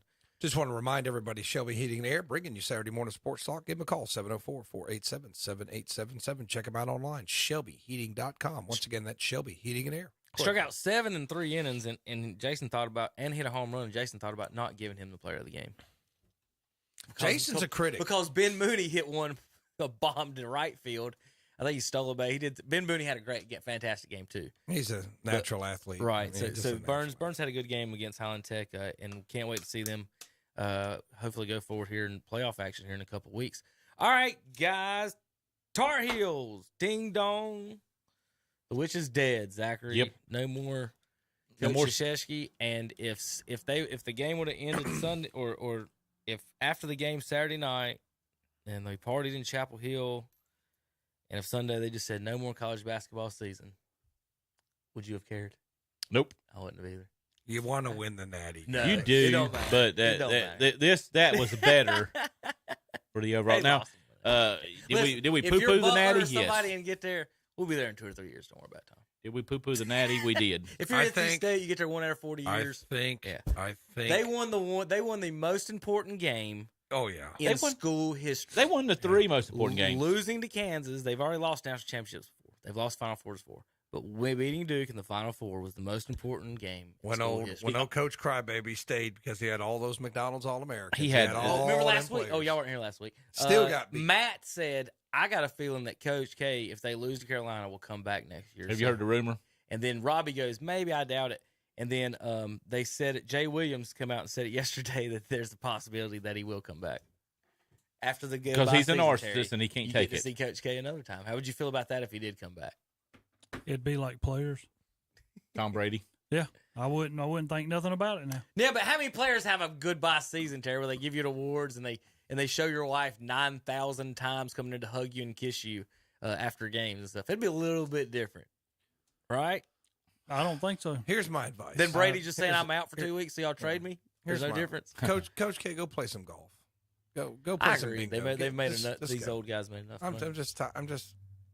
You know, whatever. there's no way that he can sit here and say that's how he wanted his career to end. I don't care who you are. Who cares? I don't That's care the way his about career him started or his because Tar feeling Heels or was the first whatever. team he ever lost to. And would it Duke. be a joke It's for funny him how to say they I'm used to coming open back? up the season No. with conference games. Like when I read that, it's like they used to open up with conference games. I guess we just didn't realize that it's been so long because nobody does that now. Yeah. You know, you play 10 non-conference. Well, Duke plays all at home, and they play like North Carolina A&T or Western Carolina or somebody they can hammer by 30 points. Mm-hmm. Yeah, I didn't even realize they would play conference game. I like it though. Conference right out of the gate. Let's get to it. Let's play the meaningful games. So goodbye, Coach K. Don't come back. Do us a favor. And me not being a Carolina Duke fan or whoever fan. You're a except for Carolina State. fan. You're a Carolina fan as long as they're playing the Big Ten. You know, I am. I am. Oh, I meant to tell you about that, Tom. I'm glad you mentioned that. He's got notes over there. Ain't pulled out all day. Tom, Well, he's got time to make notes. Not I like he's won't doing tell you anything something, at work. Tom. I'll tell you something, Tom. Think about this. Camille saying make those notes for Think you. about this, Tom. Tom, will you listen? I'm listening. All right. The Big Ten come out of this thing 9-9, 50%. The ACC come out of this thing 14-5. That's 73.6%. You know, in high school, Tom, and you do this, if you make 50%, you fail. You failed. You got an F. You did, Tom. You know how that works in high school. Not in your You class. lost, Tom. You No, lost. not in your class. You got an F. What was the Big Ten's record? 9-9. So the ACC would get a 73.6. No, we wouldn't have an A or a B, but we only got five teams in it, so we got a C. I'm going to give and we passed. I'm going to give some credit to Coach Davis. After they got thumped by Virginia Tech in the ACC tournament, he pulled those guys together. I mean, it's just a great coaching job by Hubert Davis. The only thing that I don't like about Hubert is he's on those refs too much. Like you need to shut up. Even the announcers came down and said, the one ref looked at him and said, "Don't say another word. Don't turn into Coach Crybaby." That's all I want. That's all I ask you, Hubert, because when I liked you when you were a player, I liked you when you were a commentator, I like you as a coach. Okay, I think he does a great job. But please, please, please don't ride the refs the whole game. Nobody likes that. But I think that considering what he played, 6 guys, he had 6 guys, right? Yeah, he played. I mean, he might have pulled Johnson one. He pulled one other in. The job that Hubert Davis did. I mean, that's the NCAA Coach of the Year. He did a great job. I agree. But now is everything from there a down falter if he cannot do it next year? I mean, he set the stats too high. Considering what he did his first year, I mean, sometimes you got nowhere to go but up, but he's got nowhere to go but down. Down. Unless he wins a national championship. I think my comment was when he was hired, all he has to do is go 500 or whatever. All he has to do is win a first round game. He did better than Roy Williams did his last 2 years or something like that, or second. Get to the Sweet 16. He did, and he did better. And he than Roy. solidified himself as legitimate. Mm-hmm. He proved to everybody that Carolina made the right choice, which is going to help him in recruiting. 100%. Right. And I said this when they got it. They made the right choice on him. And that's before even, I didn't know too much about him as a person or man or how he was. And every time he talks, I like him more for the most part. And you like what you're saying, Tom. But he played on Dean Smith's system and coached under Roy, so he knew both of those. And he knows today's system. He's a 3-point shooter, so he would love to shoot the 3. So that's what it is. Yeah. You're a lot younger. The kids, what reason now? Duke's announcing they've got another 5-star commitment. But besides this year, let's say Duke doesn't do well next year under Shire. Well, why would any recruits any longer go to Duke University? I don't know one reason. You used to go there because you get Coach K's coaching. But who wants to go to Durham, North Carolina? That's not a reason. Do you want to go play for John Shire? Coach K's coaching? How many NBA All-Stars has he had? We've had this discussion. He's had a good bit of those. He don't get champions out there. They've been some decent basketball players, but none that. So, but you're telling me you got to go to Duke to make it in the NBA? No, you do not. No. So it helps you in the draft. Coach K's. But what I'm saying going forward, like Zach, you look at Hubert Davis and what they accomplished. What he did, he beat the guy who taught John Shire how to coach and recruit in his first season at the rival 10 miles away. Twice in a row. What makes you as a recruit say, that's the one I'm going to, unless Nike money is talking. He beat Nike money's talking. We're going to Duke. But how long does that Nike money stay at Duke without Mike Krzyzewski? I think they're dead. I think they're done. Yeah, let me ask y'all something. One more quick, real quick, Terry. Well, yeah, go ahead, Terry. I got a question for you. It's going to be a long answer. But now, here's my question. As we go in next year, they already come out with the preseason stuff already. Mm-hmm. Arkansas was number 1. Houston, UCLA, Kansas, UNC comes in at 5. Duke comes in at 6. Kentucky 7. Baylor, Creighton, Arizona, Michigan, Gonzaga, all the way down to 12. Villanova, Tennessee, and Alabama. But here's my question for you. We've seen the one-and-done players. Here's what they're stating already. Arkansas is going to have 3 starters that are one-and-done coming in. So I'm already wiping them out. You're not going to win nothing. I don't care how good you are in the regular season. You're not going to win nothing. Right. Houston comes in. They only got 1 starter coming in. UCLA has 1. Kansas has 3. UNC has 1. Opportunity. That's how I look at it. Duke, 4. So we're going to have the same thing with Duke. They're going to be good until the games count, and then you're going to get beat by somebody who has better athletes, juniors, and seniors. You really need Coach K's coaching for 1 year to make it in the NBA. That sounds like Coach K. Give me a break. You're 3 months. If any of those guys are all-stars, is it really due to Coach K or is it due to their athletic So, Terry, ability? will Duke – go ahead, Terry. Well, here's what I was going to finish. Kentucky 2, Baylor 2, I can see all that. Okay, now you're getting down to the teams that I say are going to be good next year. Mm-hmm. Creighton has none. Arizona was good this year. They have none. So they're going to be at the elite next year, I think. Michigan has 1. Gonzaga has none coming in. And then you go on down. Villanova 2. Tennessee and Alabama were good this year. Next year they have none. So, I mean, when I look down this, I understand you're going to see Duke and you're going to see Arkansas and all of them with the one-and-dones be good.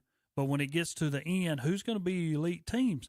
And I go down through there and I'm thinking Creighton, Arizona, Gonzaga, Tennessee, Alabama will be elite. Carolina will be one of those, and UCLA will be one of them teams that win it next year. All right, so with that said, real quick, Terry, with all these people, and I think they're getting all these recruits right now, 1 year in, the transfer portal and all that is real now. It is. And nobody knows it better than NC State, Terry. We know everything. Do y'all have any basketball players left? Probably not. I mean, I'm 100% serious. Can y'all play a basketball game today? They can't. No. We have lost so much, and I think it's how we play. You got to have faith in your coach. We cannot play, and this is my deal for people. If you're a State fan, and you got to understand this, we cannot play full court, man-to-man, and run our offense at 1,000% and be competitive in the ACC. If we is in a Western Conference tournament or a games or stuff like that or some other conference that's not the Elite Five, we could do that. But when you're playing in ACC, you're playing against McDonald's All-Americans. Mm-hmm. They're used to beating all this stuff that we're doing. It's no big deal to them. And now we've got Smith, who says he's not sure about whether he's going to transfer, whether he's going to go on to the NBA or be a draft pick. But then we've got Sebron, who's thinking the same thing. Manny Bates has already said he's leaving. I mean, we've got 3 starters right there that were our total offense that are leaving North Carolina State. I keep seeing it come across the Twitters and everything that this state player. I'm like, do they have any players left? Like, how are y'all going to get a team next year? Billingham, he's already elected not to come to state now. He's already pulled out after he said he was coming. So LSU lost their whole team. Did y'all see that? No. Every player on LSU's gone because they fired the coach. They all transferred out. Every single player. And then what was the Cinderella team this year? What was it? St. Peter's.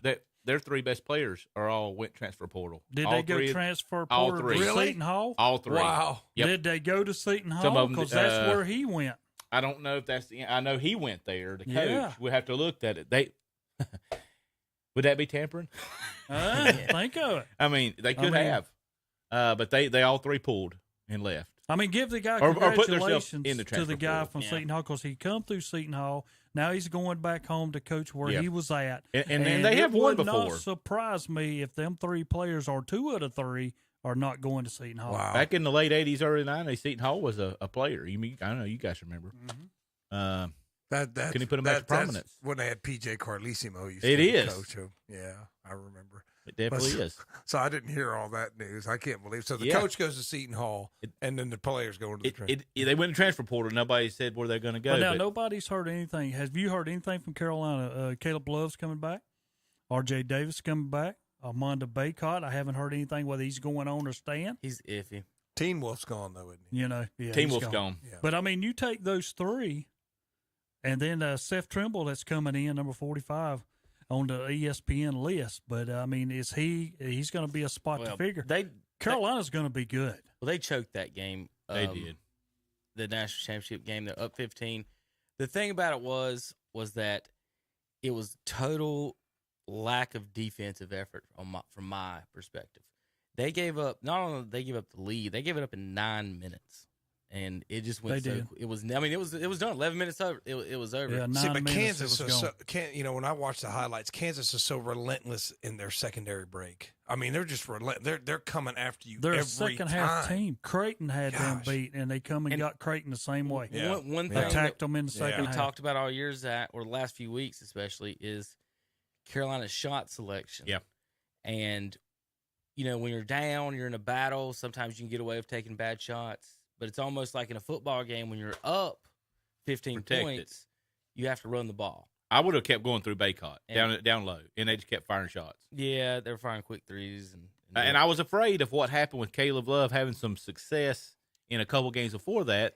Kevin said he thought it would be Steph Curry, either one of them. Right. And he'll come down and pull a bad shot like 7 seconds into the shot clock. So he was 5 of 24. Manick had 3 threes in the first 10 minutes of the game. Then he got, smacked in the face and all that other stuff. Got hurt bad. That one fall, the elbow was awful. He didn't hit another 3 the rest of the game. So Caleb Love takes 24 shots, 5 of 24. R.J. Davis was 5 of 17. Our guards took 41 shots when you have Baycock down there. And Manick's a good player. Both of those should have been getting way more shots. 10 out of 40. Puff Johnson came off the bench and helped us tremendously. That's it, right? Your guards go 10 of 41, and your big man got 21. And you only got beat by 3? Baycock and Manick combined for 21 shots. Caleb Love took 24 by himself. Caleb Love missed 19 shots. Caleb Love missed almost more shots than Baycock and Manick took. Good job, LaMelo.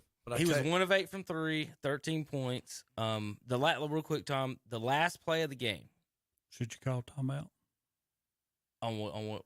That's what I heard people talking about. But you guys talking timeout on what? On when? They said Hubert Davis kept too many timeouts, so maybe you should have called. He for the last play? We called. We had a timeout on the last play. Bill Self called the timeout. Plus, you had the timeout anyway because the guy stepped out of bounds. I'm confused about when a timeout should have been called. I didn't see anything. Bill Self called the timeout on the play. I don't give Caleb Love the shot. That's where I was about to get to. I'm giving it to R.J. Davis. What I do is run a pick and roll with Caleb Love and Manick. They didn't give him no pick, no nothing. It was because you had 5 seconds, Terry. The play they ran was the play if you run like 2 seconds, right? He just called it, shook a guy, and pulled a 3. That's a 2-second Fading play. Away. Right, that's a 2-second play. He had 5. They could have ran any play in the playbook is designed to get a shot off under 5 seconds. They could have called almost anything. I personally would have called the pick and roll with Manick and Love. Love come around. If he gets doubled, switch to Manick. You got a 6'10" guy shooting a shot.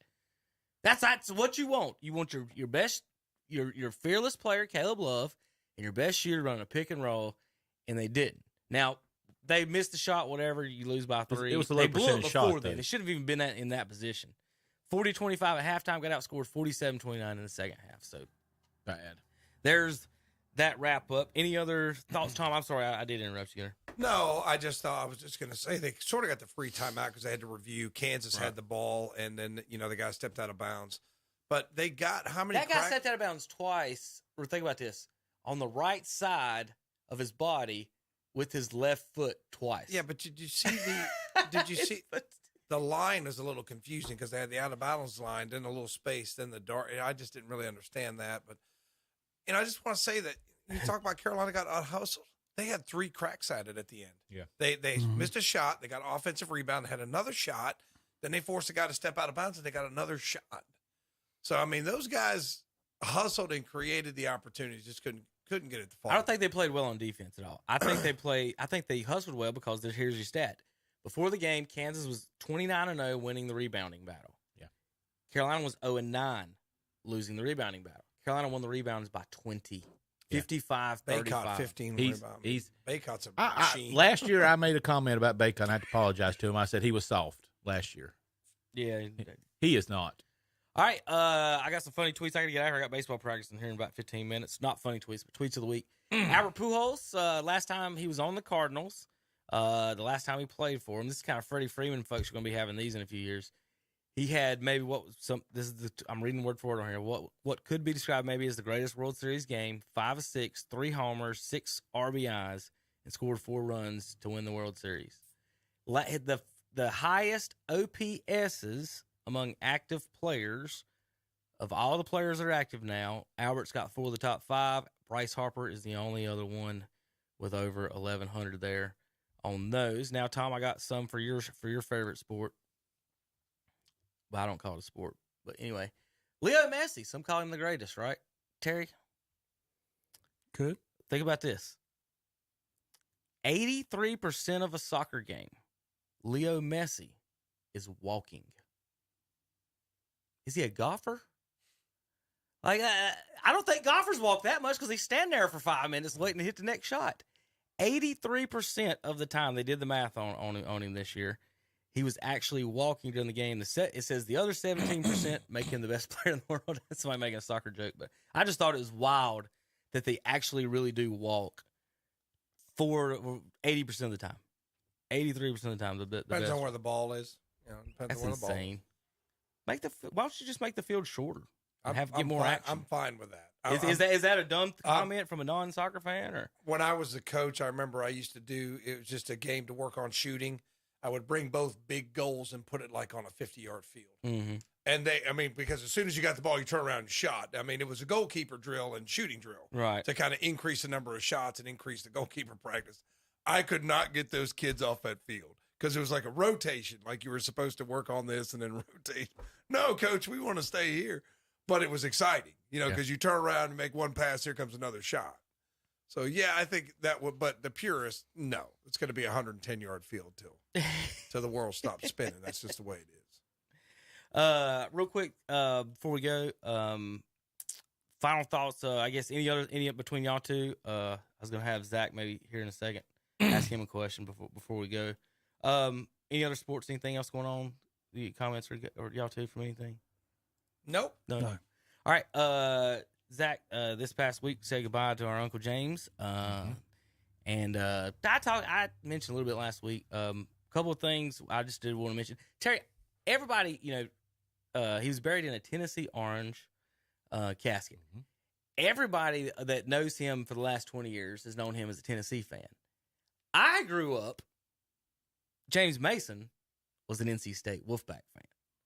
And I don't know exactly when it was. I think it was about the time Valvano died when he switched. He started pulling, and that was about the time Pat Summerlin and them were winning championships. So somewhere there in the 90s was when he started pulling for them. So for everyone there, like there's people wearing orange ties and stuff, and I'm like, I'm so old.